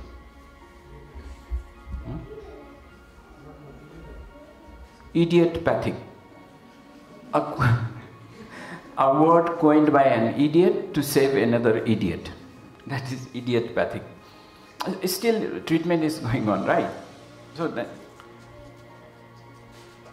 another thing that we are burdened with is this stress stigma. When earthquake happened, one of the consultant, I'll not name, came to me and says that, Dr. Nirmal, now your patient will rise. I said, then sir, why don't you open a very cheap confectionery, sell the confectionery for free, then you will get a lot of diabetes patient. Is it that simple? Chini khaँदैमा diabetes हुने हो र? Stress हुँदैमा mental illness हुने हो र? No. Stress has no more and no less effect in mental health as it has in any physical health.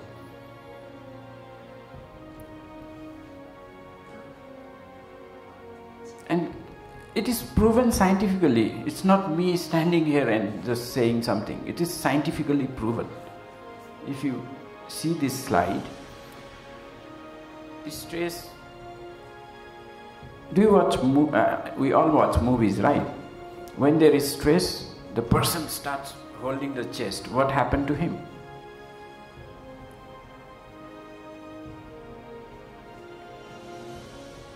Stress से उसको depression होना चाहिए ना sir, chest पकड़ के बैठता है. You know, whatever weaknesses you have endogenously, stress will help in precipitating that illness. If you have weak heart, stress will bring forward your cardiac illness. Same is true for any other function of the body.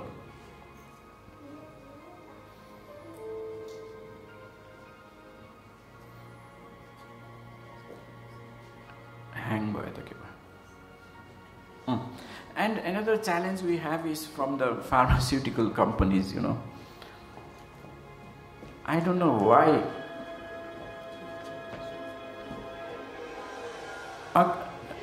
Dr. Abhishek has left for 1 month because the name was similar and the pharmacist gave the wrong medicine.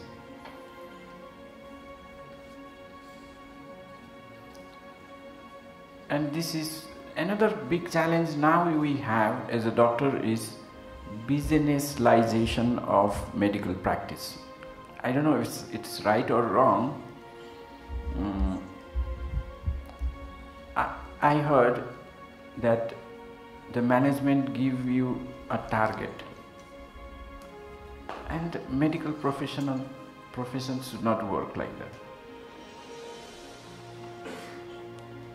This is what happens when medical profession is businessalized. Does that word exist? No. Government policy is also not very favorable to us.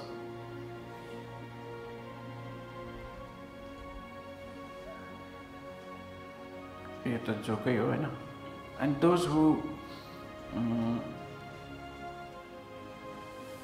see, I tried to save that man, I killed a man and you. So both are going in the same van. See, such thing also happens.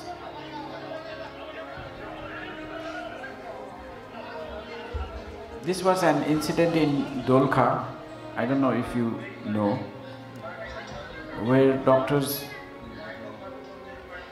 without having any, if you are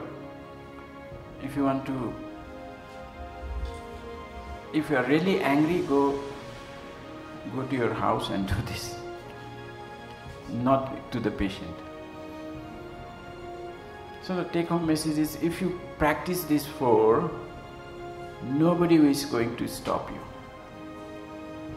Okay. Let me be honest with you. To practice this for, it's not always possible. But if you are even close to this for, you will be unstoppable in your practice. What others would say, Halanole ke manlan, don't bother about that. Falano always, ये 4 लोग को कौन होते हैं sir? बचपन से हमें कहते हैं ना कि ये मत करो बेटा, 4 लोग क्या कहेंगे, हैं? मैंने तो 4 लोग कभी देखा ही नहीं.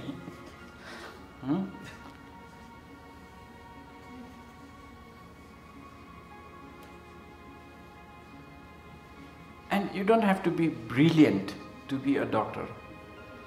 You have to be hardworking and have good character. That's what makes a good doctor. Don't let your dignity be shattered by anybody. Your dignity is your strength. Let doctor, and I don't see a teamwork in our healthcare system. I remember a department of gynecology and obstetrics in any hospital. So have you seen a department of gynecology and obstetrics in any hospital where they live amicably? I don't know. You will see this in most of the departments, you know.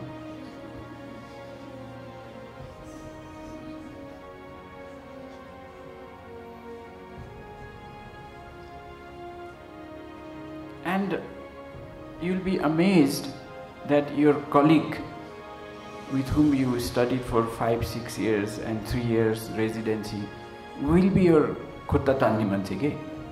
Then isn't that achamma?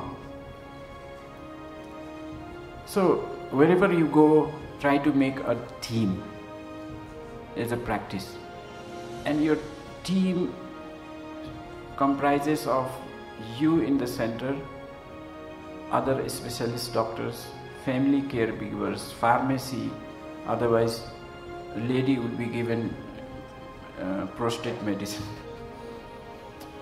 nurse, physician, health coach. This is what we do in busy hospital. You can come and see how we function.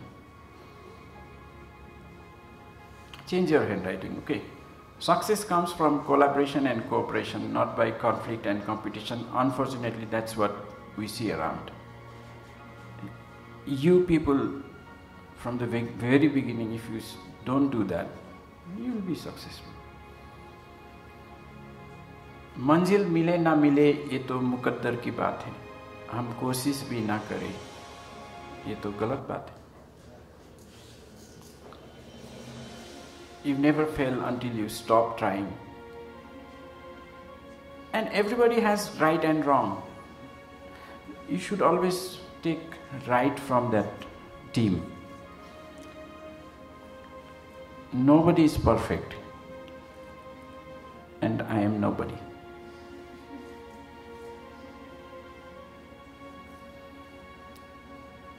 Mistakes are human, okay, but you have to accept that. Accepting that mistake is a courage. So from now onwards, let's keep out all the bad things and start anew.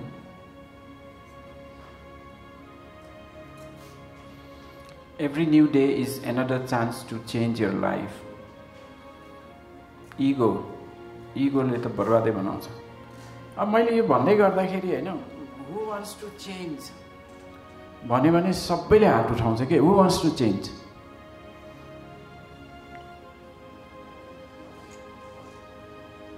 Who wants change भन्यो भने सबैले हात उठाउँछ हैन. Who wants to change भन्यो भने कसैले हात उठाउँदैन के फेरि.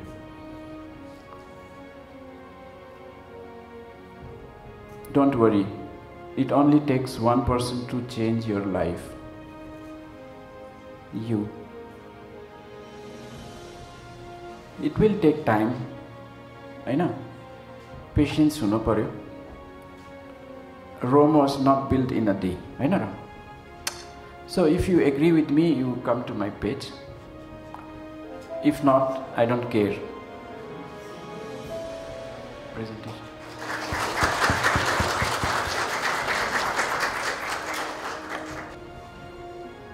You almost gave all the qualities which is required to be a good doctor. And one or two things I want to comment, because our situation is slightly same kind of situation we are having. We are slightly, maybe in years, India is slightly 5 years ahead, sort of. The things that are happening is slightly now being crystallized. So, like legible writing, already NMC has said that you have to have legible writing. Now they are introducing the EMR so that everything is typed. So ultimately it is going to be typed prescription, and there is no handwritten prescriptions will be obsolete. So that is coming, and that is going to happen. Because a lot of the drugs are similar in name, and doctors are held responsible. It is not the responsibility of the only pharmacist to give the medication. If your handwriting is confusing, you will be also held liable, and there are cases against doctors, and they have been fined and held liable. And the third thing I want to mention is that other faculties prescribing medication, of our medication, a lot of, we cry a lot why they are doing it. As you mentioned, sir, we should not. We can also write 1 or 2 antihypertensives for our patients. But our competence should be such that these patients has to be treated by us only. Their writing is not going to help. So thank you for this wonderful presentation, and making a lot of, giving a lot of knowledge and wisdom, I must say, to our young people. Thank you, sir.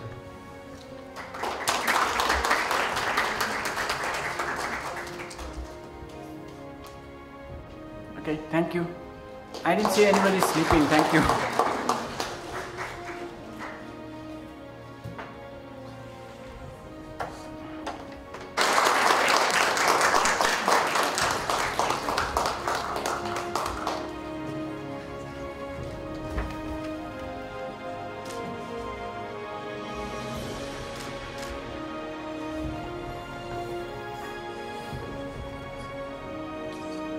award for the best e-poster presenter and for the best short presentation presenter. So I'd like to call Dr. Raviraj Timasina to announce the winners.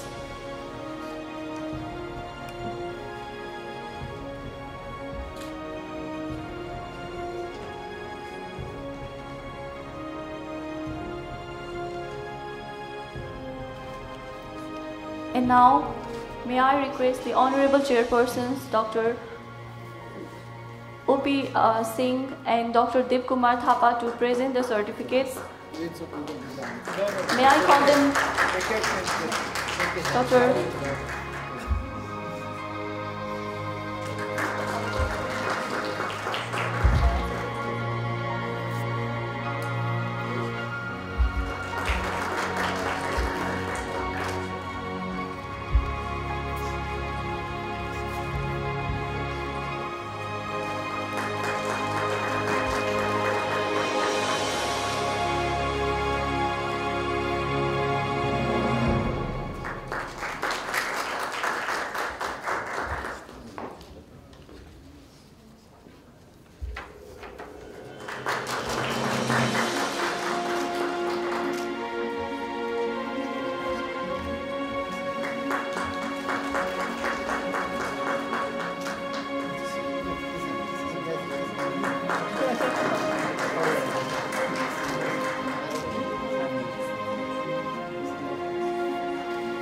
Now I would like to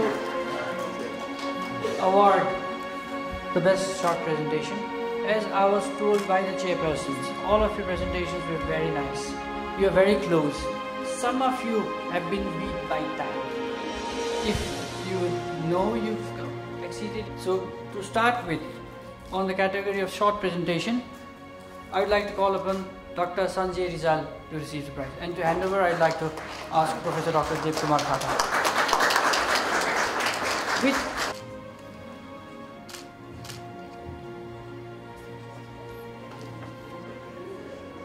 It is Dr. Kamal Bandari.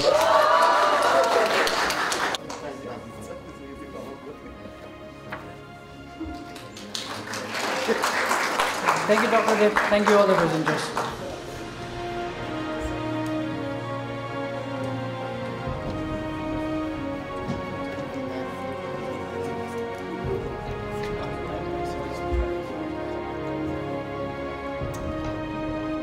For literature, arts and music. It is my honor to invite him and Mohammad Imtiaz to come to the stage to sing a song for us. Please join me with applause in welcoming them. Hey barai dasi dhara po naroe ama dasi dhara po naroe ama bache pathamla tasbirai khichera kasto lekhyo ni bhabile karma nila thaimam lau hazura he barai babale sodlan ni khai chora bhanlan babale sodlan ni khai chora bhanlan rana jiddai chan bhandiye rana jiddai chan bhandiye amale sodlin ni khai chora bhanlin amale sodlin ni khai chora bhanlin raja hai khulyo bhandiye raja hai khulyo bhandiye दाजैले सोध्लान नि खै भाइ भन्लान दाजैले सोध्लान नि खै भाइ भन्लान अंशै बढ्यो भन्दिए अंशै बढ्यो भन्दिए भाउजूले सोध्लिन् नि खै देवर भन्लिन्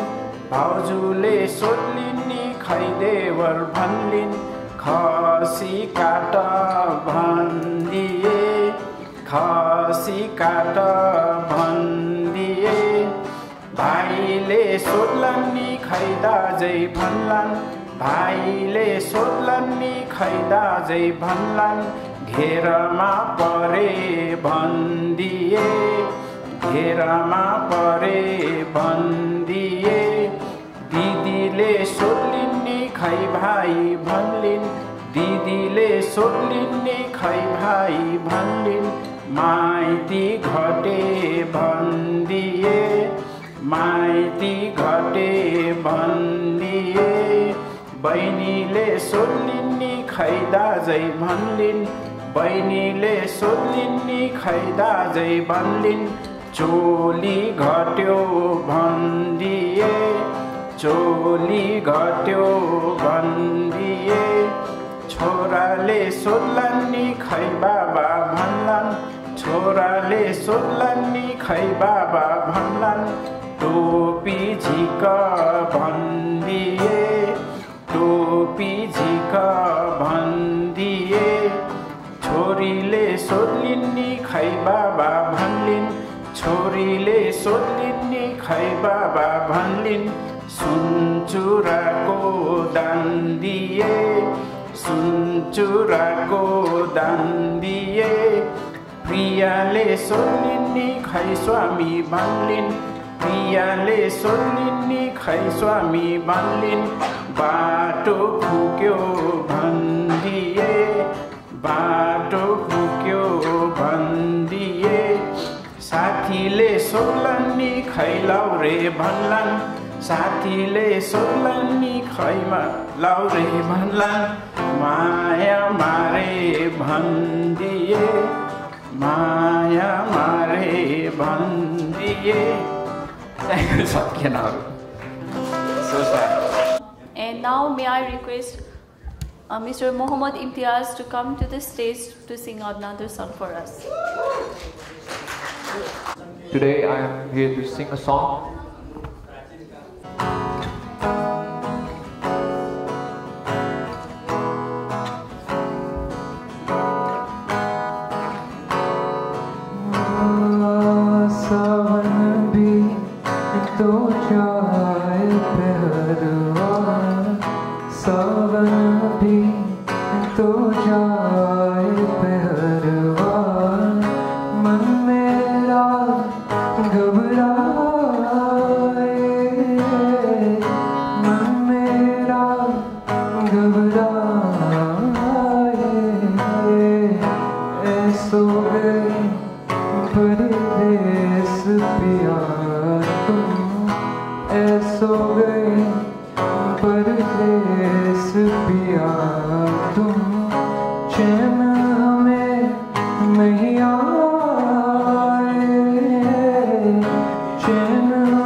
बोलेना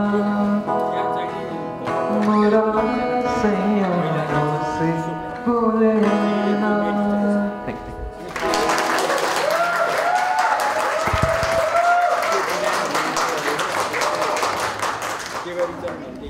Our multi-talented Professor Dr. Nirmal Lamichhane has not only composed the songs and made the music videos, but he is also a very great poet. And today I'm honored to announce the release of his poetry book.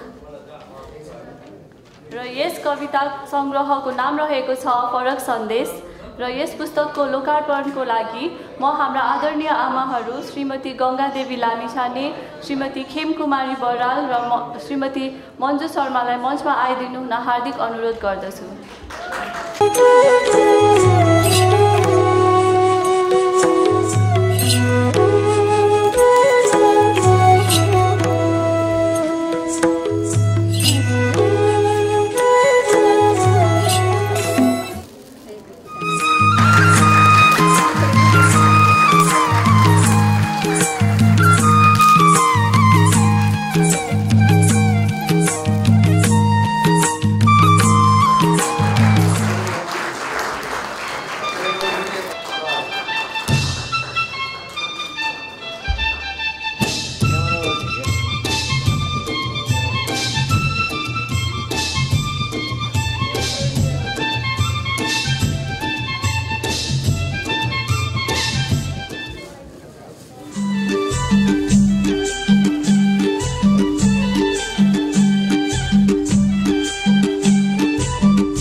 Doctor साहबको Kavita सङ्ग्रहको review गर्न पाउँदा म आफूलाई भाग्यमानी पनि ठानेको छु र मेरो review म यसरी अगाडि बढाउन चाहन्छु. कार्यक्रममा उपस्थित सम्पूर्ण महानुभावहरूलाई एकमुष्ट नमस्कार गर्न चाहे. एका बिहानै सुन्दर सहर पोखराबाट मेरो मोबाइलको परमा दूरभाष आयो. डाक्टर अनन्त, मैले पनि एउटा कविता कृतिको जमर्को गरेको छु.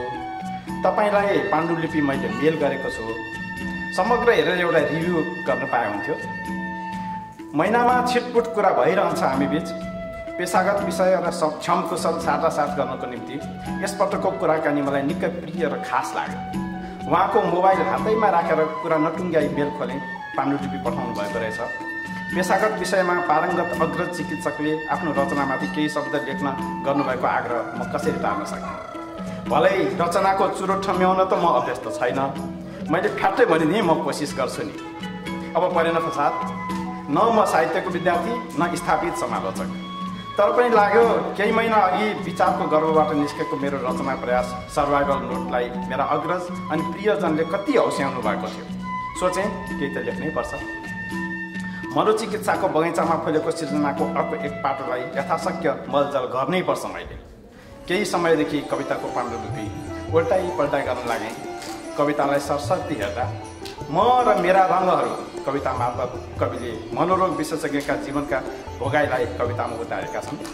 म जस्तो छु त्यस्तै हुन मनपर्छ मलाई कविको शक्तिशाली कविता हो. यस कवितामा कविले आफ्नो जीवन दर्शन गरेका छन्. यो कविको सत्य र निर्भीक जिन्दगीको स्वच्छन्द अभिव्यक्ति हो. जान्नु बुझ्नु भुट्टीबाङ कविता मानवीय आडम्बरमाथिको तीखो व्यङ्ग हो भने जसको एक हरफमा कवि भन्नुहुन्छ, आफै महान हुँ ठान्छन् हरेक कुरा जान्ने, न त गरी पुर्याउँछन् न त भनेको मान्ने. ऊ स्वस्थ कि हामी कवितामा मनोरोगीमाथि हाँस्ने खिसीटिउरी गर्ने मनोरोगीलाई हेप्ने र नराम्रो व्यवहार गर्नेहरूलाई कविले अस्वस्थ ऊ कि हामी भनेर प्रश्न गरेका छन्। मनोरोगीलाई सके राम्रो गर नसके नराम्रो नगर भन्ने सन्देश यस कविताले बोकेको छ। युरोप यात्रा, मेरो बङ्गलादेश यात्रा र हैदराबाद आए जस्ता कविता कविले विविध प्रसङ्गमा यात्राका क्रममा सकालेका अनुभूतिका फेहरिस्तहरू। कविको डाक्टर कुट्ने किन कविता समसामयिक चेतनाको उत्कृष्ट अभिव्यक्ति हो। आफ्ना पेसागत कर्ममाथि प्रहार हुँदा कवि भावविह्वल बनेका छन्। आफ्ना बिरामी निको हुँदा डाक्टरलाई भगवान मान्नेहरू किन कसैको मृत्युवरणमा डाक्टरमाथि खनिन्छन्। आखिर डाक्टर त रक्षक हो, जीवनको रक्षा गर्न चाहन्छ, तर डाक्टर सबै थोक होइन। यो कुरा बुझ्न नसकेकाहरूलाई कवि भन्छन् डाक्टर पनि मान्छे नै हो, डाक्टर पनि मान्छे नै हो, सञ्जीवनी होइनौँ, प्रकृतिको नियम फेरि बिउताउने कोही छैनौँ र यो अराजक कार्य अन्त्य हुनैपर्छ भन्दै उनी थप्छन् त्रसित मनले असुरक्षित भई कर्म कसले गर्छ, डाक्टर कुट्ने संस्कारको अन्त्य हुनैपर्छ। हदै भयो अब त कविताको भाव पनि यही कवितासँग मिल्दोजुल्दो छ। अकालमै जीव नफालौँ कवितामा आत्महत्या विरुद्ध लेखिएको कविता हो। यस कवितामा कविले जीवनको महत्त्वलाई बुझ्न सक्नुपर्छ भन्दै आत्महत्या नगर्न आग्रह गरेका छन्। फरक सन्देश जुन एउटा शीर्षक कविता पनि हो र किताबको शीर्षक पनि फरक सन्देशबाटै राख्नु भएको छ। र यस कवितामा मनोचिकित्सकले दिने सन्देशलाई घनीभूत रूपमा प्रस्तुत गरेका छन्। औषधिले मात्र रोग निको हुँदैन, रोग निको पार्न घर परिवारमा राम्रो वातावरण हुनुका साथै स्वयं बिमारीमा आत्मविश्वास हुन जरुरी छ भन्दै कवि लेख्छन् झार्नुपर्छ मन जितेर बिरामको सेठी, सन्चो हुन्छ भन्ने सोच्नु भित्री मनदेखि, गोली केही नलिनु है बिराम थाहा नपाई, आफ्ना लागि ठुला डाक्टर आफै नै हो तपाईँ। गणितका जोड घटाउ गुणन र भागलाई मानव जीवनका विविध सन्दर्भहरूमा सामञ्जस्य कायम गर्दै बडो सटीक ढङ्गमा कविले गणितीय जीवन कविता पस्केका छन्। गणितको सारलाई खिच्दै कविले निरस गणितको मानव जीवनमा रहेको यस महत्त्वलाई प्रस्ट्याएका छन्। कविको मेरो माझ थाना कविता पढ्दा युग कवि सिद्धिचरण श्रेष्ठको मेरो प्यारो ओखलढुङ्गा कविताको झझल्को आउँछ। हाँसेर बाँचौँ कविता आशावादी कविता हो। यसमा 2 दिनको जीवन हाँसेरै बिताउनुपर्छ भन्ने सन्देश छ। रिसाउँछौ किन कविता अनाहकमा रिसाउने मानवलाई सम्झाउन लेखिएको कविता हो। यस कवितामा कविले रोगी अशक्तमाथि रिसाउनेलाई समयमित बन्न आग्रह गरेका छन्। शुभकामना, ह्याप्पी बर्थडे छोरी, स्वागत छ तिमीलाई र अन्नप्राशनको मङ्गल कामना जस्ता कविता आफ्ना सन्ततिको शुभ कार्यमा शुभ शीर्षक शुभाशिषको रूपमा लेखिएका कविता हुन्। बुझ्ने गरौँ कविता मार्फत कवि जीवन साथ बुझ्न आग्रह गर्दछन्। धैर्य हुनुपर्छ कविताले हामीलाई धीर बाँच्न सिकाउँछ भने तृप्ति कविताको मूल मर्म सन्तोषम परमम सुखम हो। साथी कवितामा कवि साँचो साथीको सही अर्थ बुझाउँछन् भने आभास कवितामा जस्तो सोच्यो उस्तै हुन्छ जीवन भन्ने आभास पाइन्छ। भानुभक्तको साधना सन्देश कवितामा कवि सदैव साधनामा लीन रहन आग्रह गर्दै भानुभक्तलाई दृष्टान्त लिएर सबैलाई स्वस्थ र मस्त रहन आग्रह गर्छन्। मान्छेले मान्छेलाई बुझ्ने गरौँ र मानवता र दानवता जस्ता कविता मानवतावादी कविताका राम्रा उदाहरण हुन्। होलीको बोली र हाम्रो दशैं कविता चाडपर्वको सन्दर्भ समेटेर लेखिएका कविता हुन्। जीवन मूल्य हुन् हीन ठान्नेहरूलाई जीवनको सही मूल्य सिकाउने कविता हो जीवन मूल्य। यस कविताले बाँच र बचाऊ भन्ने सन्देश प्रवाह गरेको छ। अलविदा डाक्टर साहब कवितामा स्वर्गीय डाक्टर कुमार शमशेरप्रतिको श्रद्धाञ्जली हो भने आफ्नो जन्मदाता पिताप्रति पुत्र अर्पित काव्यात्मक पुष्पगुच्छा हो बुबा कविता। सहज छ जिन्दगी कवितामा कविले हामीले नै सहज जीवनलाई कठिन बनाइरहेका छौँ भन्दै जीवनलाई सहज रूपमा लिन आग्रह गरेका छन्। अर्काको भर परेकाहरूलाई कवि आत्मनिर्भर बन्ने सल्लाह दिँदै लेख्छन् अरूको आश गर्दा कविता। तुलना नगरौँ अरूसँग कविता आफ्नो सामर्थ्यलाई नचिन्ने र अरूलाई महान ठान्ने प्रति लक्षित कविता हो। यसमा कवि आफूलाई कमजोर नठान्न र सधैँ सन्तुष्ट बाँच्न मानवलाई आग्रह गर्छन्। म होइन हामी बनौँ कविता आत्मश्लाघी बन्न होइन, आत्मकेन्द्रित बन्न होइन, सर्वजन हिताय र सर्वजन सुखाएको बोली बोल्ने कविता हो। केही छैन लाने कवितामा दार्शनिक चेतले परिपूर्ण कविता हो। यो मानव जीवनको शाश्वत अभिव्यक्ति हो। संसार शून्य छ, शून्यमै बिलाएर जानु छ, एक दिन छाडेरै जानु छ सबथोक भन्दै कवि जीवनको वास्तविक सत्यसँग साक्षात्कार गराउँछन् यी पंक्तिहरूमा। मान्छेहरू नाङ्गै जन्मेर धरतीमा मृत्युसम्मको यात्रा हिँड्दै जाँदा गर्दा जे कमाउँछौ धन दौलत यहीँ छोडेर जान्छ। मनमा हरि हुनुपर्छ कविता मानवतावादी कविता हो। मनमा हरि हुनुको अर्थ दया र करुणाको भाव हुनु हो। हाम्रो समाजमा यसको मनमा हरि रहेछ वा कस्तो हरि नभएको मान्छे रहेछ भन्ने वाक्यांश बडो प्रचलित छ। कविता यसै भावनामा आधारित छ। स्वस्थ रहनका लागि काम गरौँ, कविता कर्म गरौँ, स्वस्थ रहौँ भन्ने सन्देश बाँड्छ। मनका बिरामीहरूलाई मनोरोगका डाक्टरले लेखेको कवितात्मक डिस्क्रिप्सन हो बिरामी मन कविता। यस सङ्ग्रहको अन्तिम कविता हो ओखती। मनोचिकित्सकले दिने मुख्य सन्देश फार्मेसीका ट्याब्लेट मात्र ओखती होइन, रोगीका लागि मिठो बोली र राम्रो व्यवहार अझ शक्तिशाली ओखती हो भन्ने सन्देश कविले यस कविता मार्फत पस्केका छन्। समग्रमा यस कविता सङ्ग्रहमा कविले मानवतावाद, अस्तित्ववाद र समर्पणका कविता लेखेका छन्। कुनै गद्य कविता छन् भने कुनै छन्द नभए पनि लयात्मक र अनुप्रासयुक्त कविता, मीठा कविता छन्। कतै प्रौढ काव्यात्मक अभिव्यक्ति, कतै निश्चल बालसुलभ सरस कविता, कतै यात्रा वर्णनको सहज व्याख्यान त कतै दार्शनिक अभिव्यक्तिको अभिव्यञ्जना समेत पाइन्छ। कविताका रूपमा प्रथम प्रयास भएकोले कविले शिल्पशैलीलाई मार्दै जाँदा चम्किलो मणि बन्न सक्ने सम्भावना देखिन्छ। भाषिक शुद्धता र वाक्य विन्यासमा ध्यान दिँदा राम्रो हुनेछ।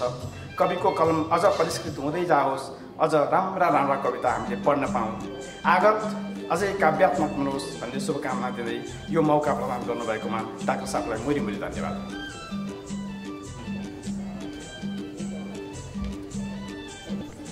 धन्यवाद डाक्टर अनन्त अधिकले राखिदिनु हुन हार्दिक अनुरोध गर्दछु। यहाँहरू सबैलाई नमस्कार। जसरी हाम्रो निर्मल डाक्टर साहबले फरक डाक्टर हुँ भन्नुहुन्छ, त्यस्तै म पनि एउटा फरक किसिमको व्यक्ति हुँ। मैले अभिव्यक्ति गर्दा पनि यस्तै किसिमको चाहन्छु, किनभने मलाई यो देश गइरहेको देख्न नसकेर म पनि एउटा चित्रकारको हैसियतले चित्र बनाउँछु, तर मेरो फरक शैलीमै छ। भन्लान् कसैले यो खराब चित्रकार भनिरहनु केही छैन, तर म फरक हुँ। म पनि फरक हुँ, उहाँकै जस्तो। हुन त अब निर्मल लामिछानेलाई मैले पढाउने अवसर त पाइनँ। उहाँको दाजुलाई पढाएँ, उहाँको दिदीलाई पढाएँ, बहिनीहरू पोको थिए पढे होला, मलाई बिर्सेँ, मलाई थाहा छैन। म पढाउने टिचर हो। मैले धेरै, आजभन्दा धेरै पहिला मैले उहाँहरूलाई सिकाउने मौका पाएको थिएँ। अहिले कहाँ को हुनुहुन्छ, मलाई कता हुनुहुन्छ मलाई थाहा छैन। मैले चिन्न चाहन्छु एकचोटि उहाँको परिवारलाई, किनभने हाम्रो परिवारसँग जोडिएको मेरो पनि हजुरबुवाहरूको पुर्खौली मास्टर नै हो, उहाँहरूको पनि मास्टर नै हो। त्यो नाताले हामी गोत्रिया भाइ पनि पढियो, त्यो किसिमले त्यो भन्छ। मलाई यस्तै सन्दर्भमा दुईटा प्रोग्राम निर्मल डाक्टर साहबको उसमा मैले एटेन्ड गर्ने मौका पाएँ। म यति प्रभावित भएँ, यति खुसी भएँ। डाक्टर हुनु छ त यस्तो हुनुपर्छ, किनभने उहाँको कविता केही पढेँ मैले, पाण्डुलिपि पढेको थिएँ। त्यो पाण्डुलिपिमा लेखिएको थियो उहाँको कोही फरक सन्देश, कोही के भन्ने। उहाँ मैले मोटामोटी केही कविताहरू पढेँ। अब मैले किताब पाएको छु, घर पढ्छु, त्यो बेग्लै कुरो। यहाँ मैले अब भन्नु खोज्दाखेरि मैले उहाँलाई एउटा वचन दिएँ, कलाकृतिहरू त त्यो आवरण राखेको अरू कसै कसैको किताब देख्दा चित्त नबुझेर डाक्टर साहबलाई मैले के भने डाक्टर साहब यसको आवरण बनाउने अवसर मलाई दिनुहोस्, म चाहिँ यो तपाईँको आवरण तयार गर्छु।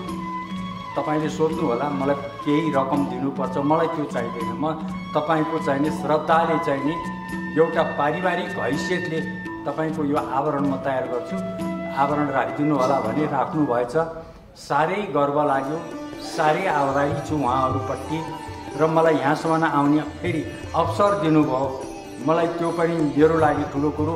अब एउटा कुरो, डाक्टर साहबले आत्महत्या के गर्ने भन्ने कवितामा पनि पढ्यो, अहिले भर्खरै सुने मैले। त्यस सन्दर्भमा गाह्रो नमान्नुहोस्, म त्यसको छोटो उदाहरण दिन्छु एउटा कथाको रूपमा। Of the Psychiatrist Association of Nepal to come to the stage, please. I would like to call upon my Pujan ma'am to draw a card. Remember, the rule is you have to be present in order to get the prize.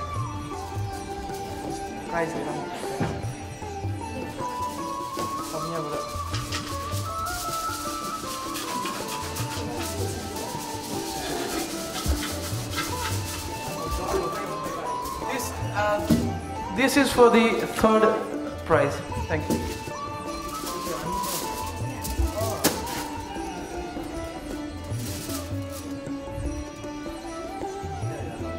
Third prize goes to Indira Yadav. Is Indira Yadav here?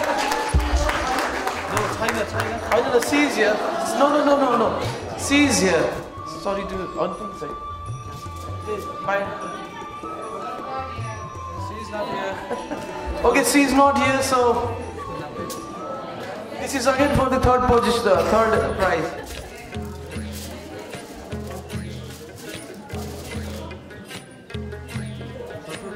Dr. Pratiksha Bora, GMC.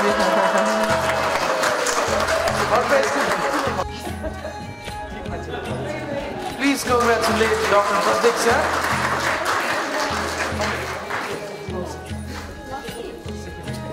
Now this is for the second prize.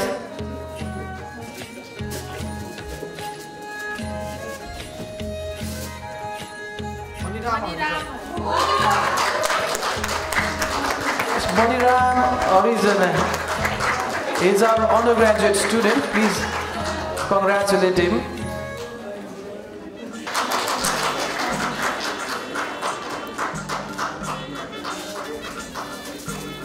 Now this is for the first prize.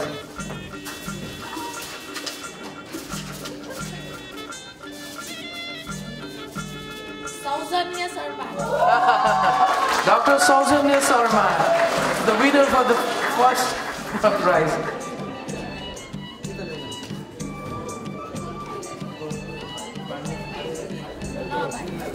Thank you for your time.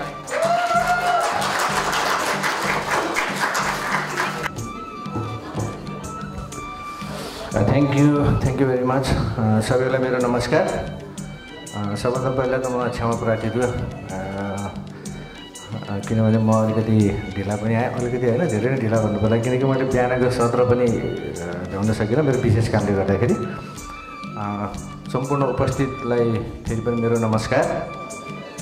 यो आजको programme जुन प्रेज्म 20 भनेर पोखरा resident मिट अथवा हामीले प्यान resident मिट पनि भन्छौँ र तर हामीले सधैँ पोखरामा गरिरहेको हुनाले यसलाई चाहिँ हामीले पोखरा रेसिडेन्ट मिट नै भन्न चाहिँ मन पराउँछौँ. र यहाँ उपस्थित हुनु सम्पूर्ण सबैलाई म एकदम मुरी धन्यवाद दिन चाहन्छु. उहाँको आफ्नो विशेष काम विशेष अरू सबै छोडेर पनि यहाँ आउनु भएको छ. साथसाथै हाम्रो मेन त यो कस्तो भने रेसिडेन्टको लागि चाहिँ गरेको प्रोग्राम हो. रेसिडेन्ट भनेको हाम्रो आवश्यक चिकित्सकहरू उहाँहरूको लागि गरेको प्रोग्राममा अवश्य नै उहाँहरूले केही ज्ञान सिपहरू हासिल गर्नुहुनेछ भन्ने यसमा लागेको हो. म चाहिँ I would like to thank professor Om Prakash Singh sir for attending this programme and be as a chief guest all the way from Calcutta. Sir I am very much happy to see you here, sir. And अरू म चाहिँ हाम्रो जुन यो प्रोग्रामको लागि एकदम दिनरात नभए खटिरहने मुख्य चाहिँ हाम्रो डाक्टर निर्मल. उहाँले सधैँ एउटा काम सुरु गरेपछि त्यसलाई नसिद्ध्याएसम्म एकदम गरिराख्ने बानी छ. त्यसले गर्दा नै पोखरामा चाहिँ अलिकति अरूभन्दा हामी चाहिँ भिन्न छौँ कि धेरै प्रोग्रामहरू गर्छौँ त्यो गर्छौँ. म निर्मल डाक्टर साहबलाई पनि एकदम धेरै मुरी धन्यवाद दिन चाहन्छु. हाम्रो रवि डाक्टर साहब, अब रवि डाक्टर साहबले निर्मल डाक्टर साहबको गुण थाम्दैछ. रवि पनि त्यस्तै भइसक्यो. रवि डाक्टर साहब पनि काम गर्न थालेपछि सक्यो.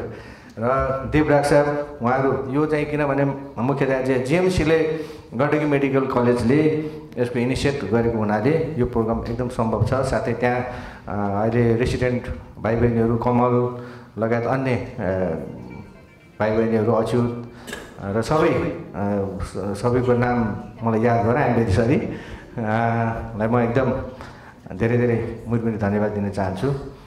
र पार्टिसिपेसन भएका सबै कलेजबाट आउनुभएका जस्तै नेपालगञ्ज मेडिकल कलेजबाट आउनुभएका साथीहरू, सिएमसी चितवनबाट, Kathmandu medical college, KIST medical college, अनि आर्मी मेडिकल कलेजबाट, Patan academy, Manipal teaching hospital, जिएमसीका सबै साथीहरूलाई चाहिँ म एकदमै पक्का पनि यहाँहरूले केही ज्ञान सिप त अवश्य नै पाउनुभएको भएको छ भन्ने मैले आश लिएको छु र यो प्रोग्राम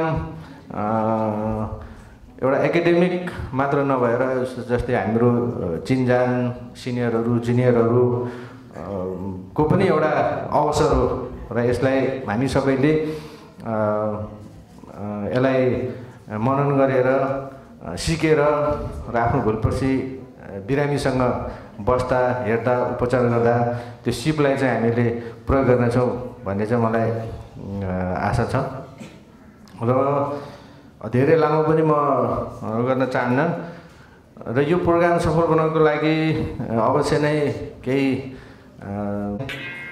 पार्टनर्स इन्टास लगायत अन्य कम्पनीहरू साथीहरू सबैलाई एकदम धेरै धेरै धन्यवाद भन्न चाहन्छु र आजको यो प्रोग्राममा साथी हाम्रो डाक्टर निर्मल उहाँको त धेरै पहिचान छ होइन कति अब आज चाहिँ खालि लेखकको रूपमा पत्रिका लेखक है कविता सङ्ग्रह जुन हरेक सन्देश डाक्टर अनन्त अधिकारीले पनि उहाँको बारेमा भनिसक्नुभयो र कविताको मैले सबै पढ्न पाएको छैन तर जति पनि पढेँ त्यो चाहिँ एकदम रमाइलो त्यसमा चाहिँ ज्ञानदेखि लिएर हाँसोदेखि लिएर सबै त्यसमा चाहिँ एकदम मिश्रण यो चाहिँ एकदम राम्रो यसलाई राम्रो भन्न सकिन्छ एकदमै र उहाँलाई अझै पनि प्रेरणा मिलोस् यस्तो कविता लेख्नलाई र अरू साइकाट्रिस्टहरूलाई पनि यस्तो प्रेरणा मिलोस् अर्को साल रविले पनि लेखेको हेर्न पाऊँ अर्को प्रेममा ल म धेरै लामो चाहिँ गर्न चाहन्न यदि मैले कसैलाई नाम छुट्याएँ भने क्षमा प्रार्थी छु र म सबभन्दा त उहाँलाई हाम्रो उहाँले निर्मल डाक्टर साहबलाई जन्माइदिनु भयो हामीलाई पनि एकदम खुसी है र यति भन्दै म धेरै लामो गर्न चाहन्न सबैलाई यही भन्दै म धन्यवाद दिन चाहन्छु र म बिदा हुन चाहन्छु र फेरि पनि एकचोटि ओम प्रकाश सिंह सरलाई धेरै धेरै धन्यवाद। Thank you.